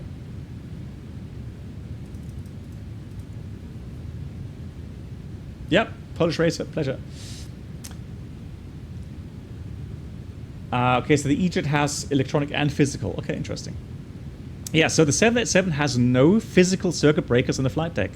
It's all checked and controlled using the electronic circuit breakers, the ECBs, on the multifunction display.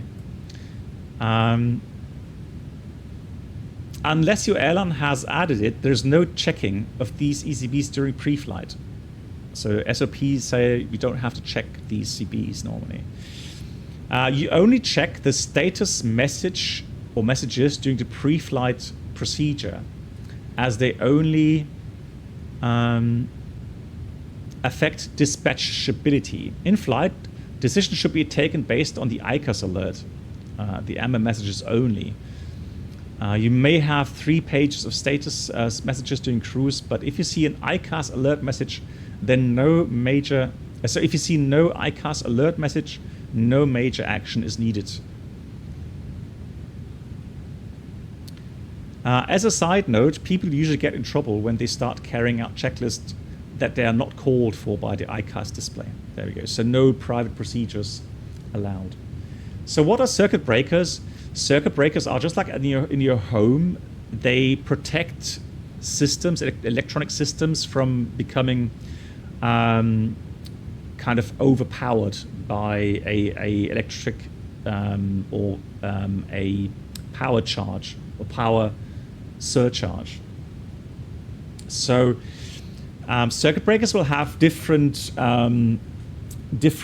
threshold levels, right? So 5 amps, 20 amps, 30 amps, etc. If that current is exceeded, then that circuit breaker will pop and then open that electric line so that the systems beyond that circuit breaker will not get damaged.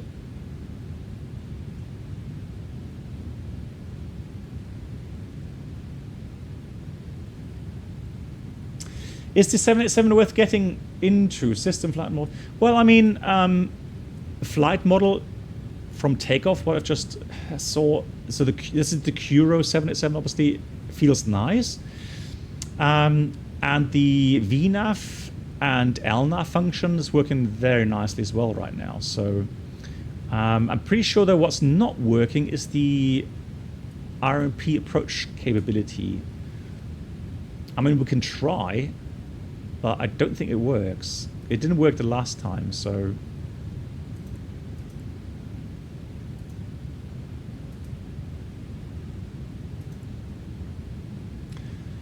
Yeah, but otherwise, I enjoy it. It's nice. It's an aircraft that is visually appealing, obviously. Sound mods available, meaning sounds much nicer than the default sounds. RMP works. Okay, so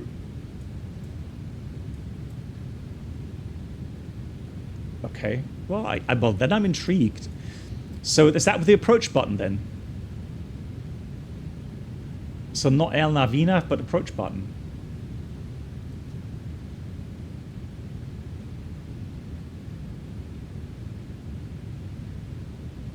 Okay. What about the not working pages in the system? You would do RMPs like this is sort of either way. Well, no. So again, I mean, just saying. You know, I don't know exactly what level of detail you want. Right. So I mean, it does not simulate failures. It doesn't have that, but I mean, we know that literally, I guess, less than 1% of flight simmers actually use failures. Okay, so Lilo, okay, I'll try that. I am intrigued. I do want to have do that. So let's do departure arrival. So we're going to choose the RNAV 1-2 via the M transition. There we go. So we're going to take out the hold. I don't want the hold. Now it's taking out everything. Let me just check the approach here. Could new subscribers please make your Hey Basic, nice to see you too. How are you? Drinks, snacks, and premium flight entertainment will be served. Thank you. Schönen guten Abend, hey guys. Schönen guten Abend, Basic. Nice to see you. 42 months. That's really kind. Thank you, Basic. Hope you well. So this is the RMP approach. We're gonna have to put MDUT in here again. It did cancel that out. So gonna put that in there. And then 506 thereafter. And the important thing is that final descent. So from Papa Echo 506, because that is the final descent point here. It's very low altitude, 2,000 feet.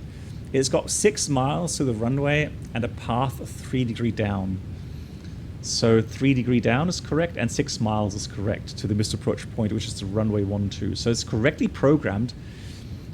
Interesting to see if it actually works.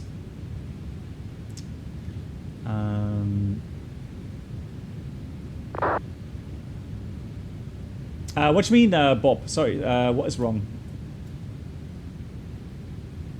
Ah, lol, it's got engine anti-ice, wing anti-ice on. I don't think that's really necessary right now. 51 degrees. All right, we'll leave it running for now. Normally, that in automatic mode, it wouldn't have that. So now it's complaining because that's not a normal setting. All right, it doesn't matter. We'll just leave it on.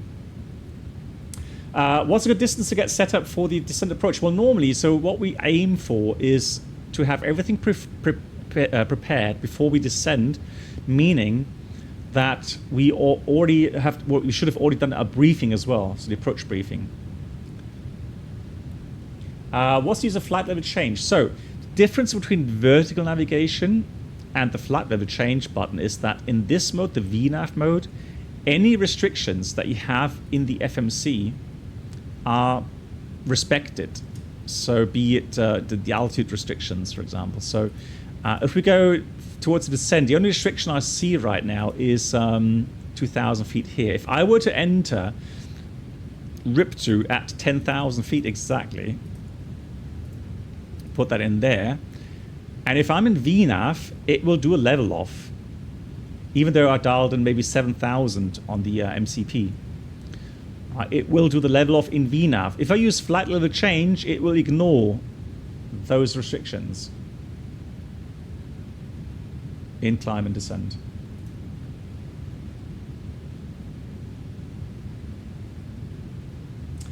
For RNAV, GPS and RNAV procedure, use the landing procedure. Instrument approach using EON on landing procedure. Instrument approach using VNAV in normal procedures.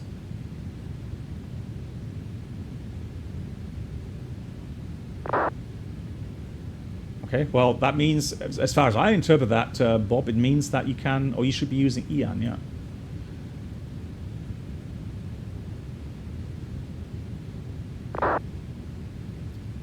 You do not press the approach button. Are you sure? Well, how do you get into the EON mode then? Because the EON mode will show you a synthetical glide slope and localizer indication, and it won't capture that if you don't use the approach button normally. Yeah, black, exactly. Yeah, exactly like that. Let me just check my documents. Hold on. Let me just check here. Hold on.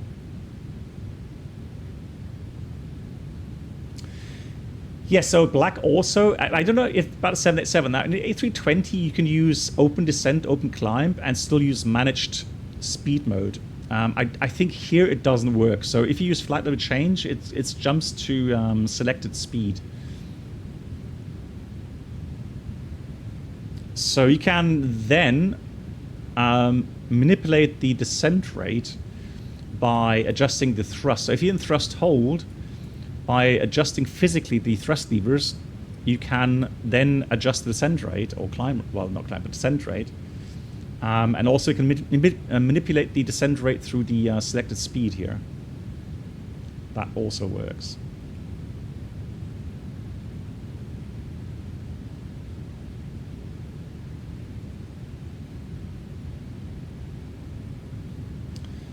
So, let's have a look.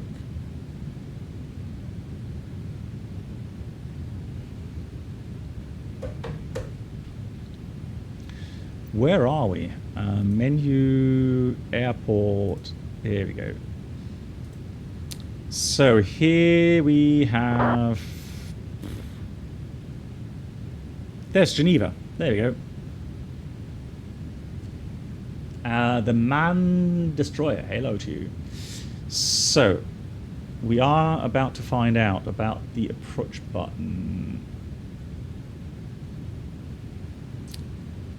So I'm just going to go through my documents here. 787. Procedures, so no procedures. Standard. Flight patterns. So, instrument approach using ION. So, en route to fix. Then we go. There we go. So, on the intercept heading. On the intercept heading, ARM approach. So, ARM APP. So, you have to press that APP button. Yeah, that's what it says in my flight pattern, Bob, as well. Hey, Jay, how you doing?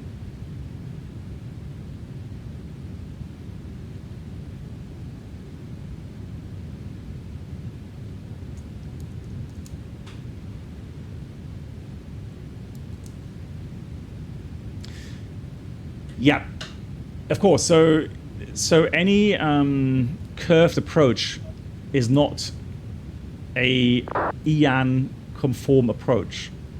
Right, we're talking about the normal straight-in programmed RMP approaches. So literally the one I just mentioned, where you have a descent fix So Papa Echo 506, an altitude, and then it's a geometrical format, distance, glide path angle, and the track. So the track is 113 degrees. So those three values. So track, inbound track, descent point, distance to runway, and the angular path. If that's all correct, it's not curved, yeah, I don't see a reason why you can't press the approach button.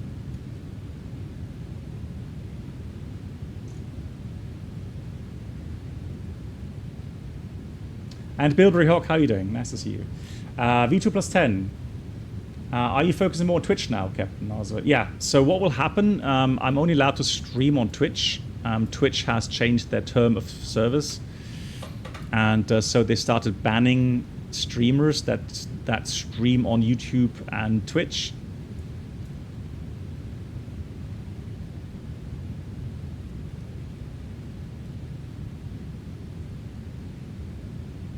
Yeah, so Bob, if I look at my standard operating procedures, there is two options. So instant approach using VNAV and instant approach using IAN.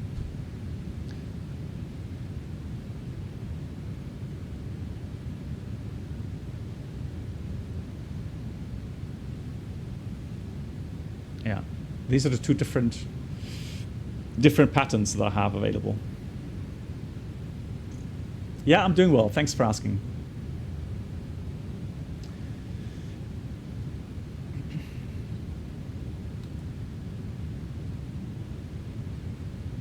Well, the thing with Twitch is really that they are bad supporting smaller streamers. So the share cut they take from income on Twitch really hurts the smaller streamers.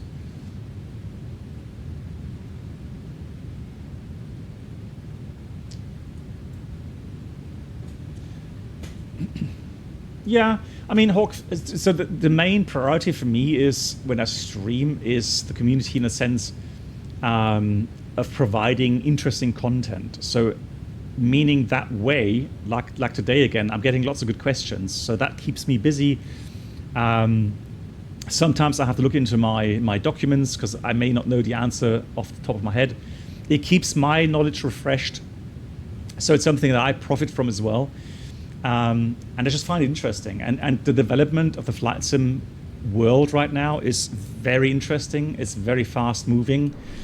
Lots of new add-ons coming out, new sceneries. So that's, that's the thing.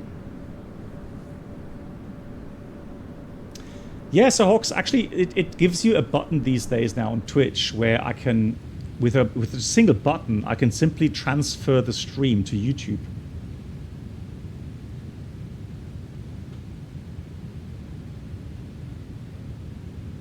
Yeah, and that's what I do. Yeah.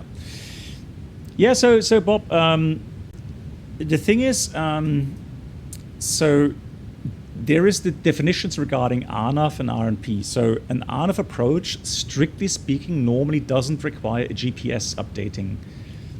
All right. So RNP these days will normally mean that GPS is required. And then if your SOP allow you to fly that with IAN mode, you will do so unless it says, for example, uncompensated bar or VNAV systems, LNAV, VNAV is not authorized below -25 or above 45 degrees Celsius.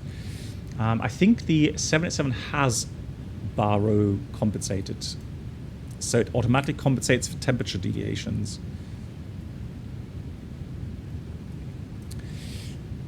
Right.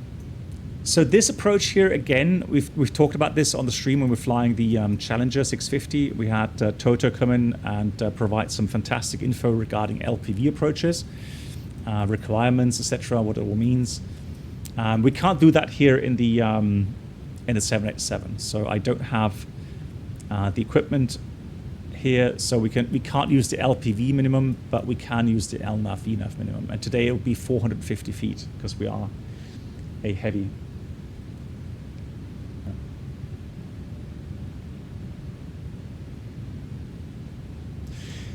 Yeah, so normally no. So it all depends on the approach. The problem with this the requirements, you have to be so careful because it can very well be that an RNAV approach has somewhere written GPS updating required. So DME updating, for example, would not be allowed. So you always have to go through these little side notes. Now let me just have a look here. I know that there's some approaches in Frankfurt, some stars.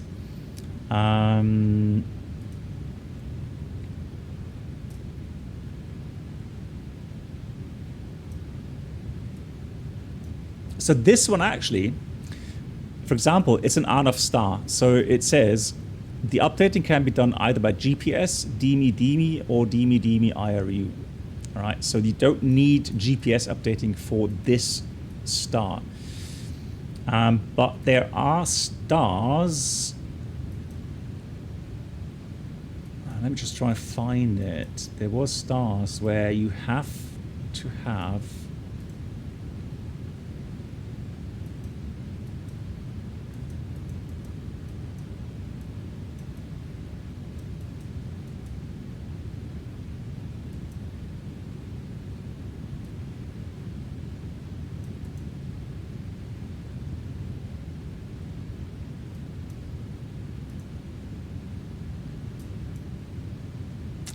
I can't find it now, but again, it'll say that in the notes. So if there's anything that's really restrictive, it'll tell you that in these notes. That's why you have to be so careful reading through these things in the preparations.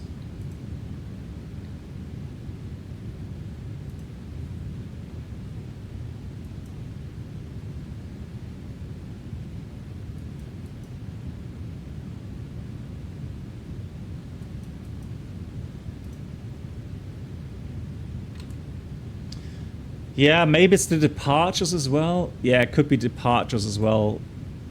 Let me have a look there.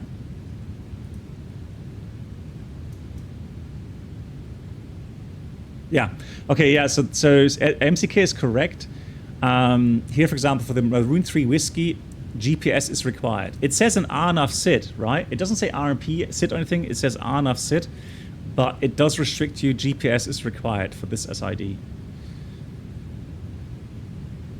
And not too long. Not too long ago, I had an aircraft that didn't have GPS. Believe it or not. To the first class cabin, where complimentary drinks, snacks, and premium flight infotainment will be served. Thank you. Hawks, thank you much for your kind words. And good of you forward. Sorry for the late call. Wie geht's dir?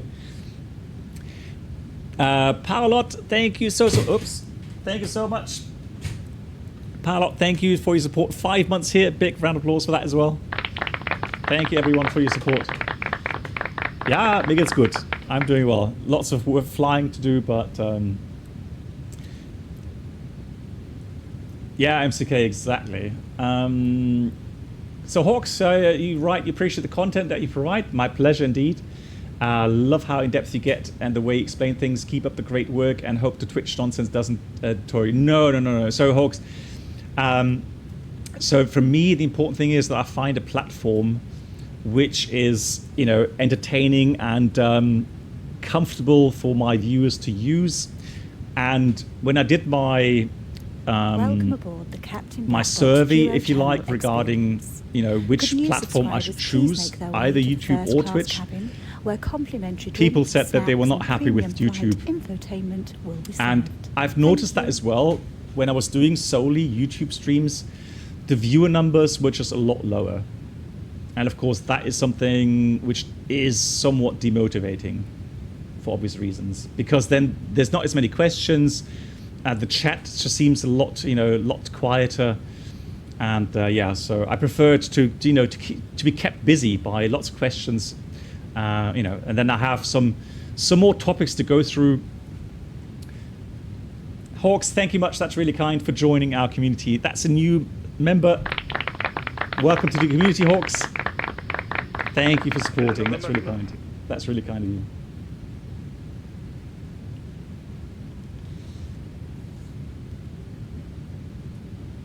Yeah, Pavlin, I agree. I use YouTube as well for looking for certain videos, like let's say Comanche, right? So I go and have a look for tutorial videos about Comanche. That's how I use YouTube mainly. I don't really watch any streams on YouTube either. So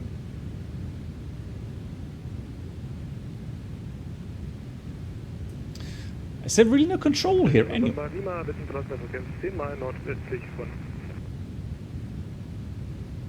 Let me just check which sectors are open right now. No, I'm flying. I'm literally flying just south of these sectors.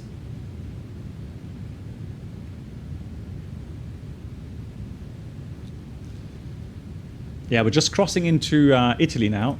So we've got Milano Linate right there. We've got top descent. So we've got some things to do. Now, the landing distance available in Bologna is not that great. Welcome aboard the Captain Black Box Duo That's really Channel kind, guys. Thank you so much. Could new subscribers please make their way to the first class cabin, where complimentary drinks, snacks and premium flight infotainment will be served. Thank you.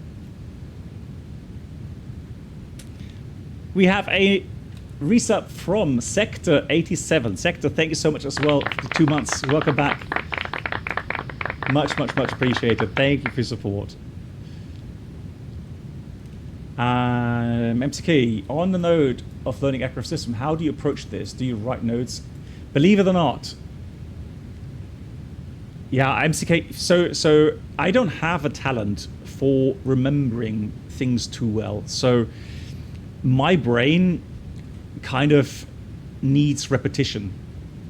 So believe it or not, what I will do, and I've already started on certain systems like electrics, hydraulics, I'm going to start making little paper or cardboard cards, physical. I know that there's apps where you can do that as well, but I don't know, my brain just works better. Yeah, Bob, it's a bug. So my brain works better with physical cards where I will write, a question on one side or make a system description on one side and then have the answer on the... Really? Yeah, flashcards, that's how you call them. Well, flashcards don't work for you, lol. Okay, for me, that's the only way. I remember, believe it or not, I'm not making this up, for my ATPL, I had, I think, 2,000 plus flashcards. You hate flashcards with burning passion, lol. Well, that just shows how different people can be, right? So for me, yeah, I need flashcards. Absolutely. Right, let me just dial in the minimum, 450 that was. Oh, no, disregard. No, hang on. So first of all, the landing distance available is 2.5 kilometers, 2.5. 45 meters wide. So it's not that short of a runway. But we did want to fly the RNP approach here. So RNP, no, that's correct, 450 for the minimums. Cool, so we'll dial in 450. When I prepare these approaches, so without having to look at any, cards or anything, so there's always 3 major things that are required. One of them is the minimums, obviously, for the approach. The other thing is the autobrake setting, and for this we normally check our books or go through the EFB and calculate the landing distance requirements. I don't have an EFB calculator here for the 787, so I just have to take a guess. Well, the autobrake right now we're preparing, so I just literally 2 minutes ago I put the autobrake to 3, Pavlin. Yeah, V2 plus 10, me too. I'm an old-fashioned guy in that regard. And the third thing is the NAF 8 setup. Now, the thing is, it's an RMP approach, so we don't really need anything. But I will put in Bologna VR 17.1. That's correct. And normally I would put in the runway identifier. Now, does this work? Is it RW12 or RWY? So that doesn't work. How does the Boeing do that? I've not learned that yet. Although, hang on, legs page. Let me just go to legs page. How does it write that down? No, it does do. Can it just do that? Fix. No, it doesn't like it. Yeah, so maybe it's not implemented here. Right, so that way, I'm just going to put in the airport identifier in this case. Just as a backup there. It should work. Yeah, but I mean, here in the Kuro, maybe it's not implemented. Good. So, descent. Currently, we are just past the Alps, so Saronno will get into lower grid altitudes right now. So, here we go. Beautiful.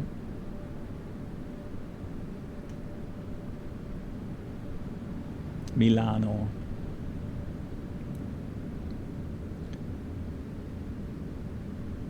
Yeah, there's Malpensa, the airport, Malpensa there. Linata's probably under cloud cover because it should be just ahead of us there. So that's going to be downtown. Is the cathedral visible anywhere?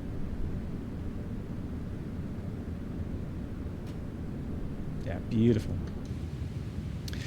Cool.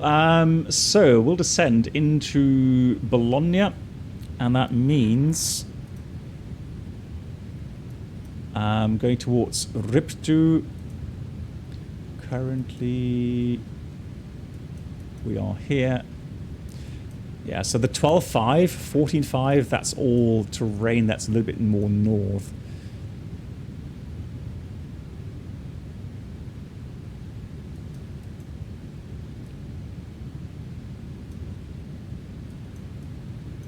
So we should be initially 70 safe, and then as we go towards the arrival routing, RIP to 3 November, contour layer white means 3,000 feet is safe. So here's got 9.5 as a grid altitude there, so that's pretty high actually, so 10,000 initially, but we've got to get down here, so 4,000 for the sector. Yeah, it's got to get higher in the south, obviously 7.5, 6,000. And then we'll go on to the approach, MDUT, and then final. So MDUT is going to be 2,500. Then we step down 2,000 final approach altitude, which is pretty low. So we have to have gear down, going flaps. What is it here? Flaps 20 and then flaps 30 quickly to be stable. Yeah, 6 mile final, 3 degree down. Missed approach is coded. So we can climb 4,000 feet, so 113 Papa Echo 505, then left turn, max 200 knots, and then we'll go 045. Radial, I would assume, to Mivbo to enter the holding there at 4,000. Transition is in 70 or 6,000 feet. Right, so we've got to go and reset the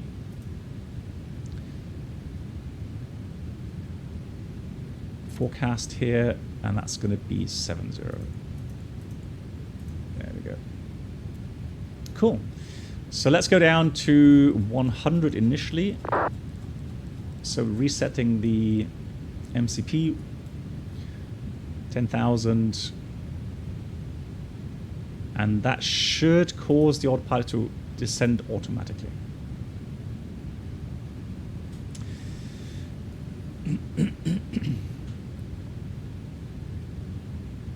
MCK asks, when you go back to the Boeing, I guess you scrap the PM-PF briefing split. No, actually, you know what, MCK? They've implemented that to the Boeing as well. And you can imagine they were so happy and thrilled to get that wonderful briefing concept.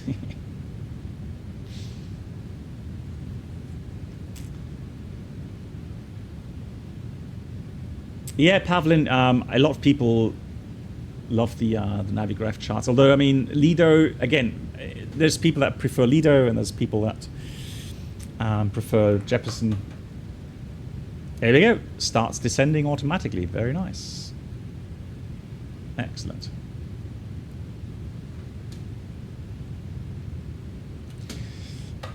The last time the aircraft actually, again, got a bit high in the profile, so we had to use the speed brake. And it's something that happens to a lot of aircraft in these flight sims. Although I'm going to take out the RIP2 again as a restriction, because that's obviously entered by myself. Take that out again for descent profile. Whoa! Easy there. Jesus. 5...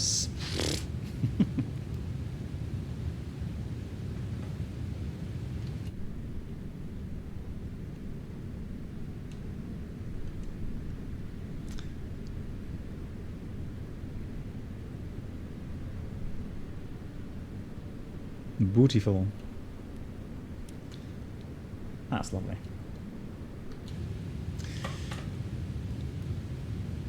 I'm not sure. Aerosoft hasn't Aerosoft also changed to Jeppesen?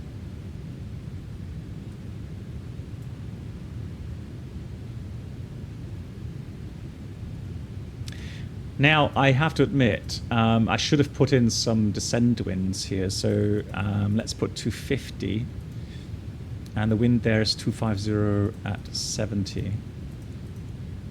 But last time it didn't really... Oh, it did. Actually, it did affect the descent rate. It did.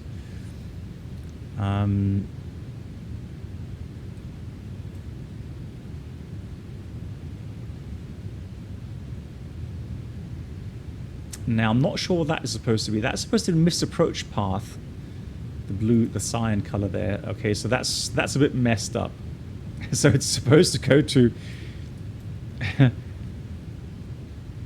on, let me just go to plan mode there. Plan mode. And then let's go a little bit shorter range.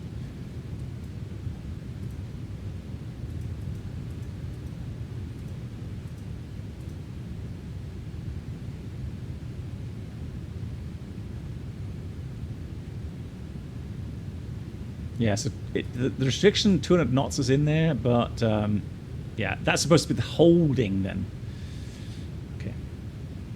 Well, no, it's not payware, guys. So if it were payware, you know, you would have, you know, the right to complain, but it's freeware. So, and for that, it is good. You can't really complain much about it.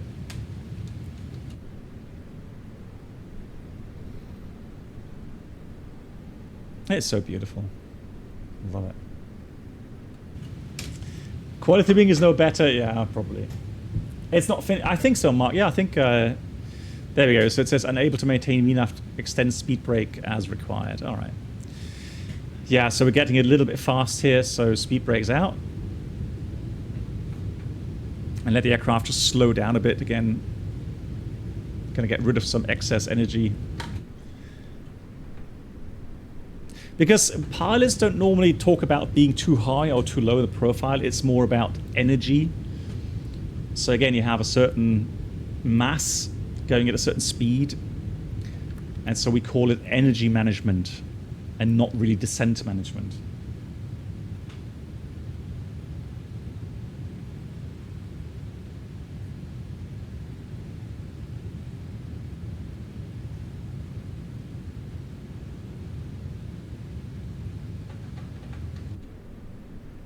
I would have to find that out, MCK. Hang on. Yeah, I'll be very surprised if that were the case, MCK. Yeah. I will be able to tell you once I'm doing the type rating.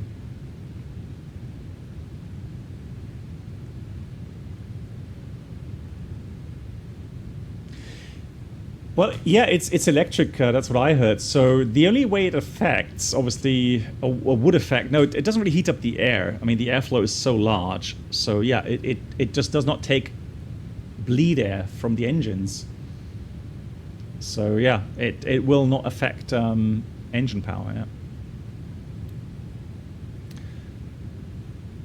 Bologna traffic, Tomjet, 572, 50 miles out, fully approach 12 in Bologna. I'm going to put this to below, but that doesn't work. Okay.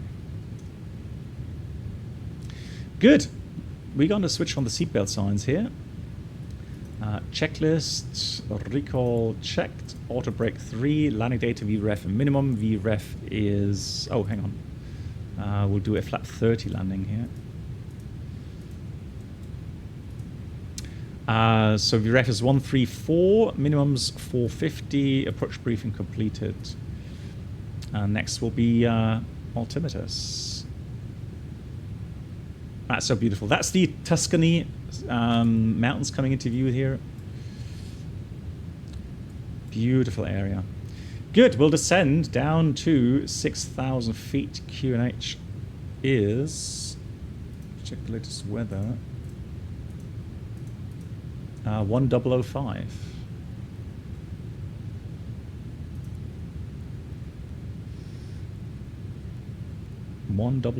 Is set, cross-checked.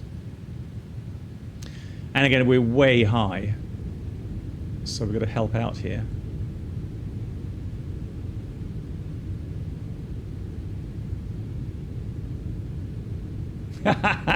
Yeah, MCK. We saw lots of these fields saying reservata or something like that.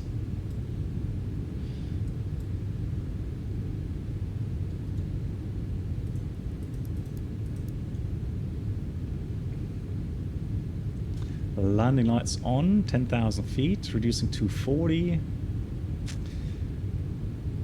There we go. Now coming slowly into the path. We are 40 miles from the field, so that should be okay now. Speed brakes back in.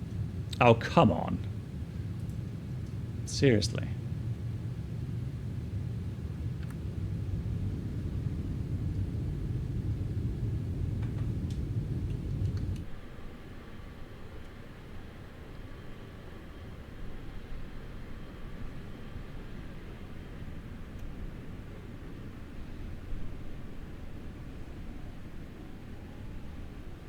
Look at that. That's just beautiful. Tuscany regions, beautiful, beautiful. We've been there in April. Oh, look at that. It fixed its holding thingy. Look at that. That's interesting. Right, in path, speed brakes. Right, down. So, we're going to be requiring around about 1 mile, and then the final approach 0.3 nautical mile accuracy. And we have that here, so required and the actual.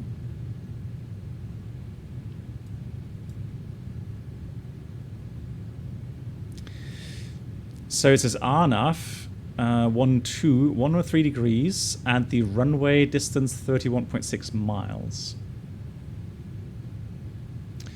Fuel 7.8, min required was 6 tons, so we still have a little bit more than required. So in case of missed approach, we'll try a second approach.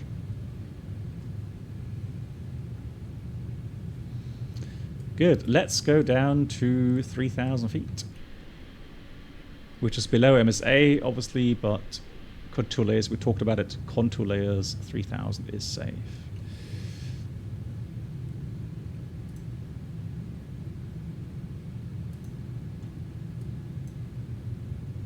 Here we are. So white area, again, white area, so 1,000 above the highest obstacle, so 3,000 is safe there.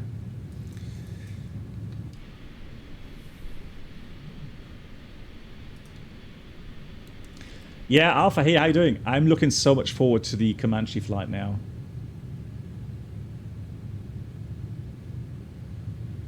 Exactly, poutine flyer, I think so too, yeah. So the whole misapproach wasn't designed on the entered speeds.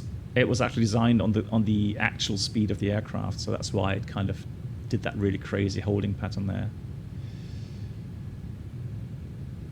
Good. So here we go. So we have indications now for the virtual glide slope and the virtual localizer. So once we're inbound to MDUT, or just past MDUT, we'll press the approach button. But that means we're going to start slowing down. Oh, altimeters. 1005 set cross-checked. Next is going to be the landing checklist.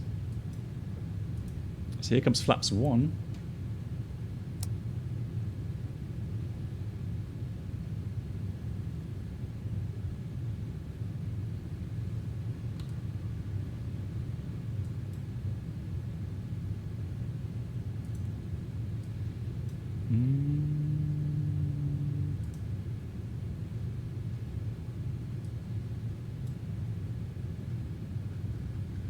Ah, nice. Look at the adjustable lighting here. That's really cool.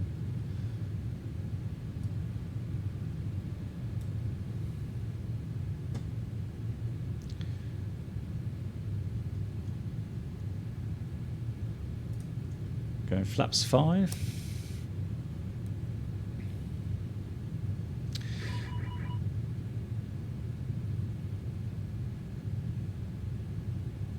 Not sure what that sound was for.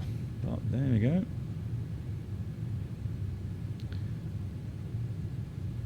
And we'll descend 2,500 now. 2,500.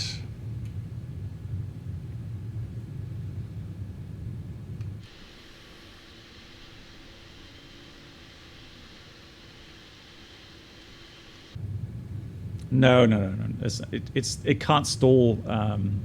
It will be a lot slower in that case. So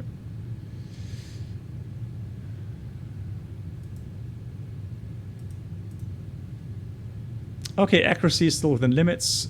1 mile required at the moment. We have 0.02.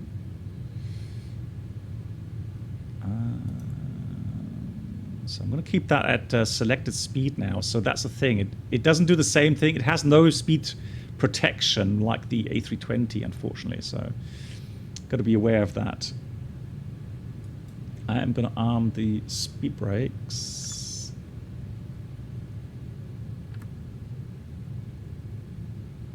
Is that armed? Doesn't have a click spot, unfortunately. Okay.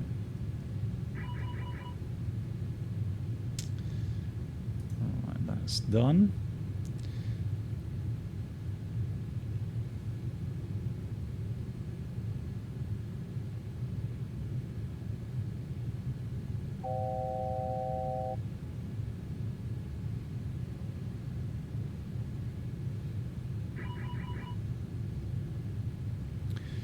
Yeah, I don't know what it's complaining about. There's no master caution or anything like that.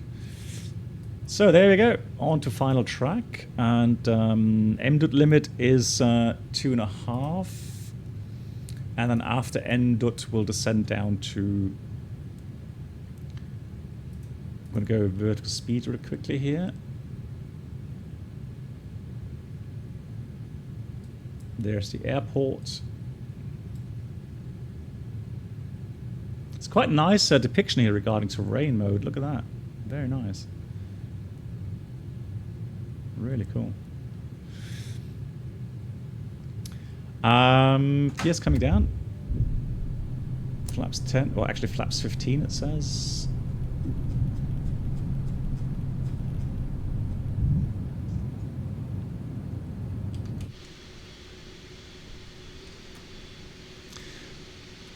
One thing I'm noticing again after the update, guys, is the very quick, it's like really jerky regarding, you know, turbulence simulation. You see that, how, again, it feels like it has no inertia whatsoever. So those fast lateral movements here, that's so unnatural.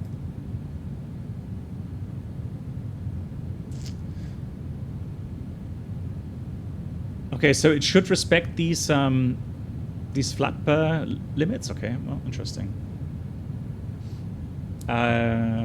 Okay, so I'm going to put 2,000 feet in here for the next step descend.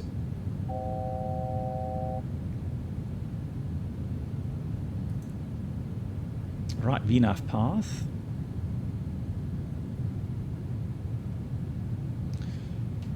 Flaps 20. You see what I mean? Look at the speed here. Come on. Come on. Come on. You can do it. Right.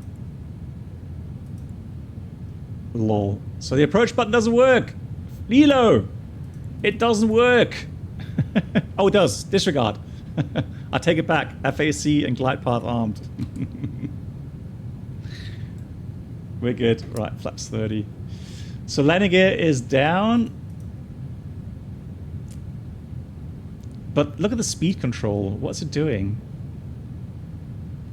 Yeah, 139 is what it should be keeping. Alright, and flaps 30. Landing check just completed.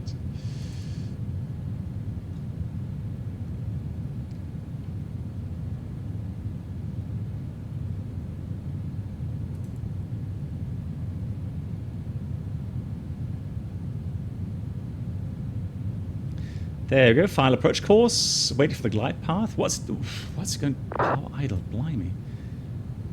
Right. Okay, sort this. I'm gonna go manual thrust here, guys. I'm not happy with the automatic speed control.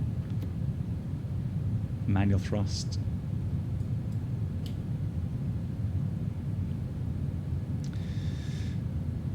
So we are going to start descending out of Papa Echo 506.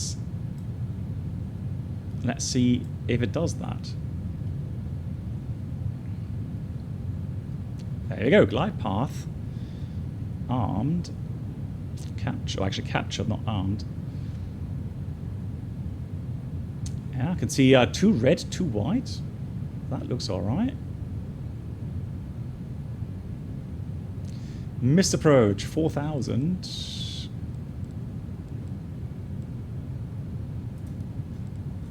Is set. Alright, looking good. Bologna downtown on the horizon there.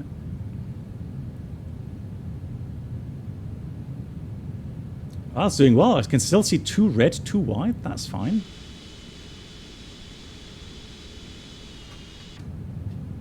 Hey, Pele, nice to see you. How are you doing? Alright, careful with the descent rate. Easy. Easy there. Alright, it says 0.5 required, which is kind of weird. Normally it would say 0.3. Alright, we're good on speed. I tell you what we'll do now. It's done a good job. So we're already in manual thrust. Manual flight. 1,000. Is checked. So we're going to keep the flight path vector now nicely onto the touchdown zone. Trying to keep the aircraft nicely trimmed on speed.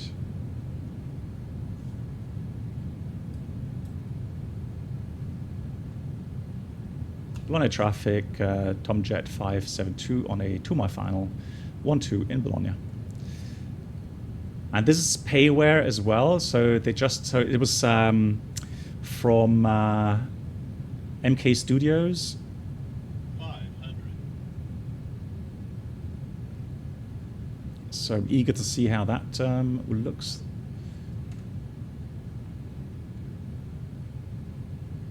Oh. Bit of a downdraft here, come on. Minimum. Continue. So just saw that flight path vector drop a bit, showing you that there was kind of a downdraft there. Oh, okay, so the PAPI lights, there we go, right. I don't know, maybe they're mismatched again a little bit. 50, 40, 30, 20, 10. Oof. Right. So spoilers, reverse, green, auto brake. I didn't touch the auto brakes, but they are disarmed.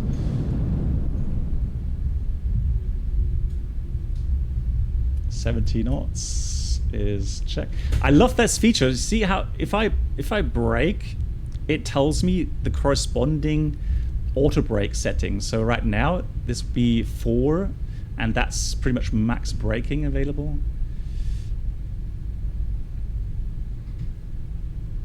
Now I've released the brakes. So that's a really cool indication there. So if the auto brake is on, it will also then try to achieve that deceleration rate. That's really cool.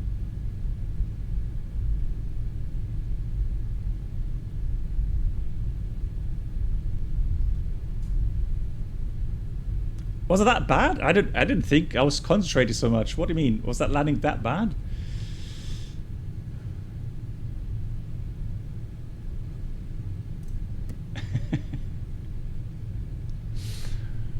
Oh dear. A good landing for Monday evening. There we go. I'll take that. Right. I'm gonna get GSX here. See what we have available for parking spots. Look at that sunset. Beautiful.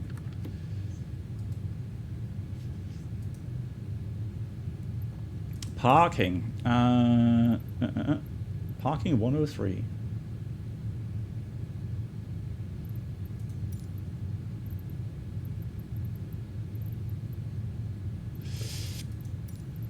So this seems to be the only parking spot we can use. Yeah, request to follow me, please. Right, gorgeous. Very nice. So that flight director's off. Auto brake is off.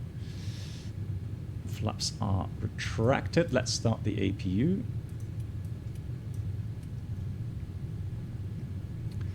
Let's have a look for the checklist. So, hydraulic panel. No, that's shutdown. Okay, disregard.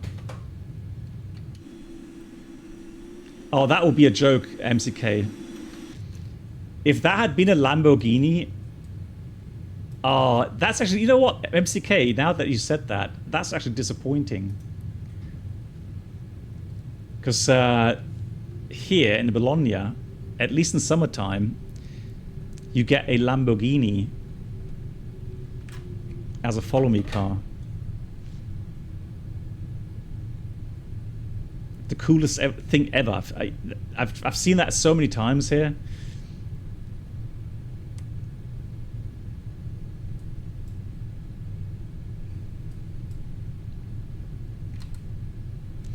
Wow, that sunset though.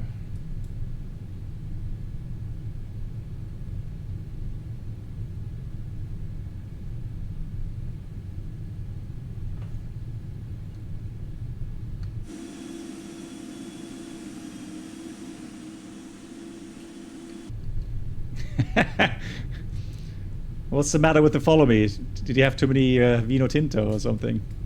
Or Vino Rojo? No, that's Spanish. I think it's Vino Tinto, isn't it? In Italy. I know. Yeah, it's not. No, Avenger. It's not a Lamborghini. That's why it's so disappointing. That would have been such a cool feature. That would have been so brilliant to have that. It looks nice. I like it.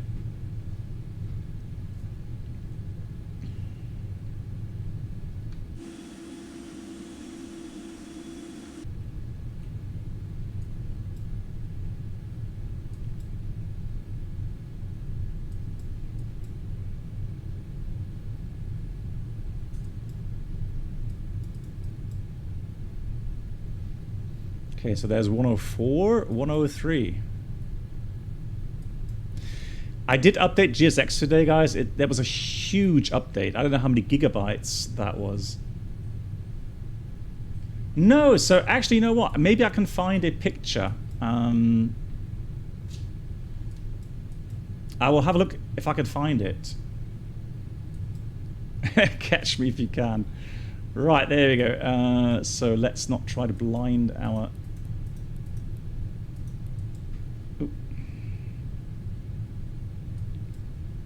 Let's concentrate. So, unfortunately, the nose wheel steering is still very jerky here in this update. So,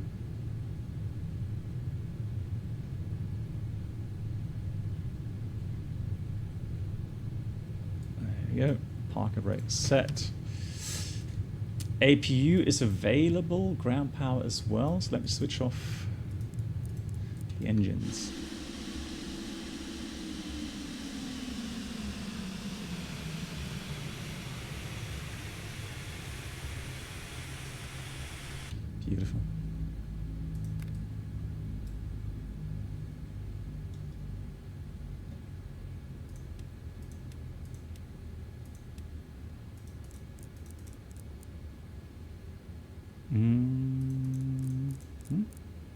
well, we can take the external power as well.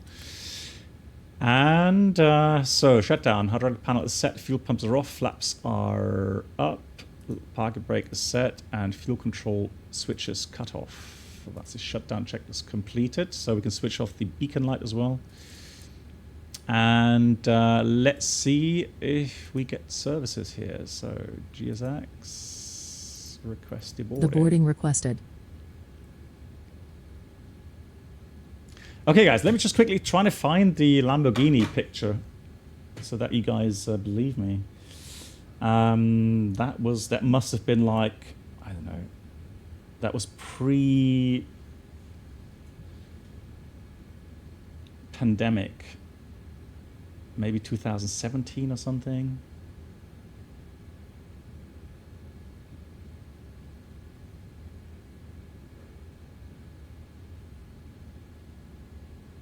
Haha, found one picture, hang on. So how do I get this? Right, I'm gonna try to get this to there, hold on.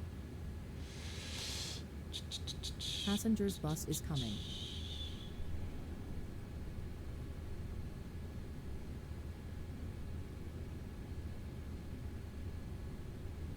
Right. Hold on. So that's one. So let me try find another one.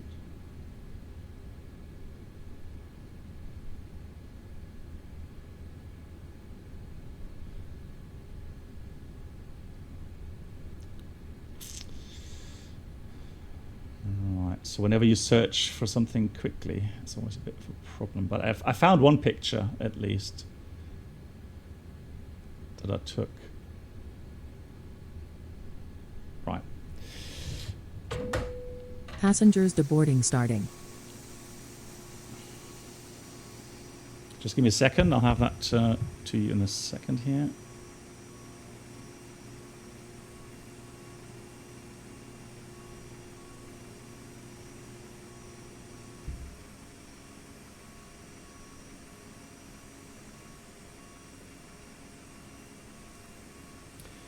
Hold on.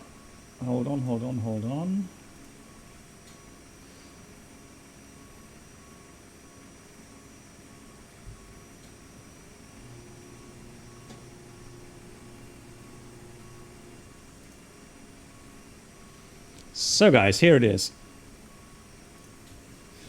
So let me just zoom in here. There we go. In Bologna. Follow me, it even says that on the... Yeah, and it depends on the year. So sometimes I have even a yellow-black one, but that was an orange one. And see that's that Ryanair following the... I even have a little film. Actually, I made a little recording where the Lamborghini actually showed us the way to the gate, which is absolutely cool. All right, there we go. Welcome aboard the Captain Black Box Twitch channel subscriber experience. Could new subscribers please make your way to the first class cabin? Mark, they did not. Come on. No, you made that up. Flight entertainment will be served. Thank you. I'm sure I saw that guy driving a lot faster. I swear. Oh, I've got another picture. Hang on. I found the picture. Oh, I've even found a film here. Hold on. That is so cool. So I'm going to send it to there.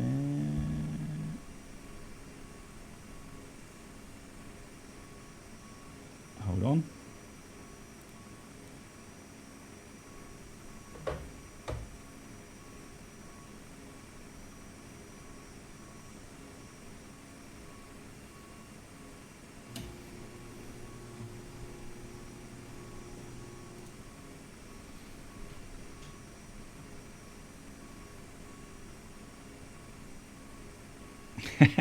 It is a thing, guys. It really is a thing. No joke.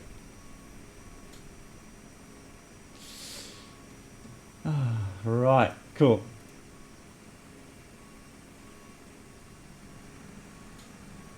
Oh, she doesn't know much about cars, Mark. Come on. You can trust me, Mark. I saw that car go a lot faster than 50. A lot faster. Because when I was there once, they were doing some kind of video shoot on the apron.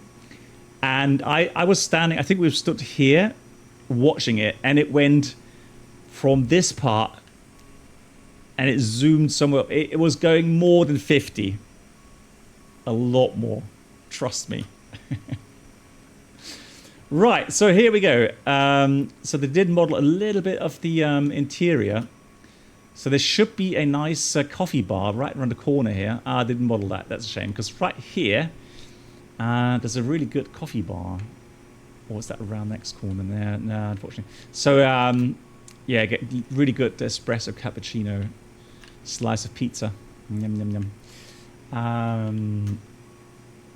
So nighttime, evening time. Oh yeah, look at that.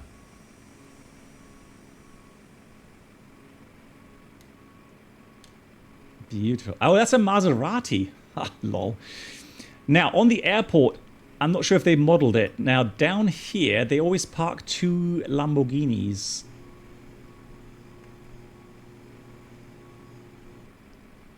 They didn't do that. Yeah, right here. Behind that window there, there's 2 parked Lamborghinis normally. No, so normally, I actually know what MCK quite often, well, let's say Frankfurt, for example, they don't even allow you into the terminal, which is a joke, but yeah. Passenger's bus is coming. It's sometimes, I don't know, so weird. So that's a beautiful daytime view, and Bologna downtown there. Lovely. Cool, Bologna. So here's a rent-a-car. I know that because that's where we picked up our rent-a-car when we went to Florence.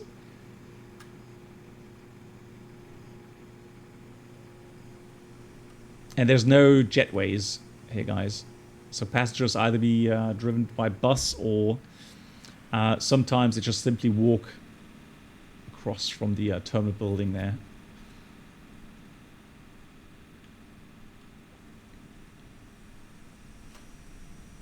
And let's have a look at nighttime. Passengers deboarding starting. So complete nighttime. Fairly dark apron, but not bad.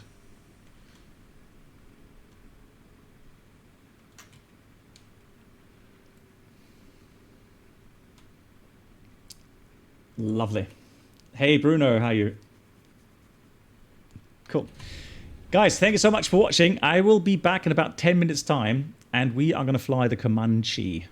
I am looking so much forward to it. And we're going to go from Salzburg because not too long ago I was actually in Salzburg in real life and it was crazy busy with VFR traffic. I've never seen so much chaos in Salzburg.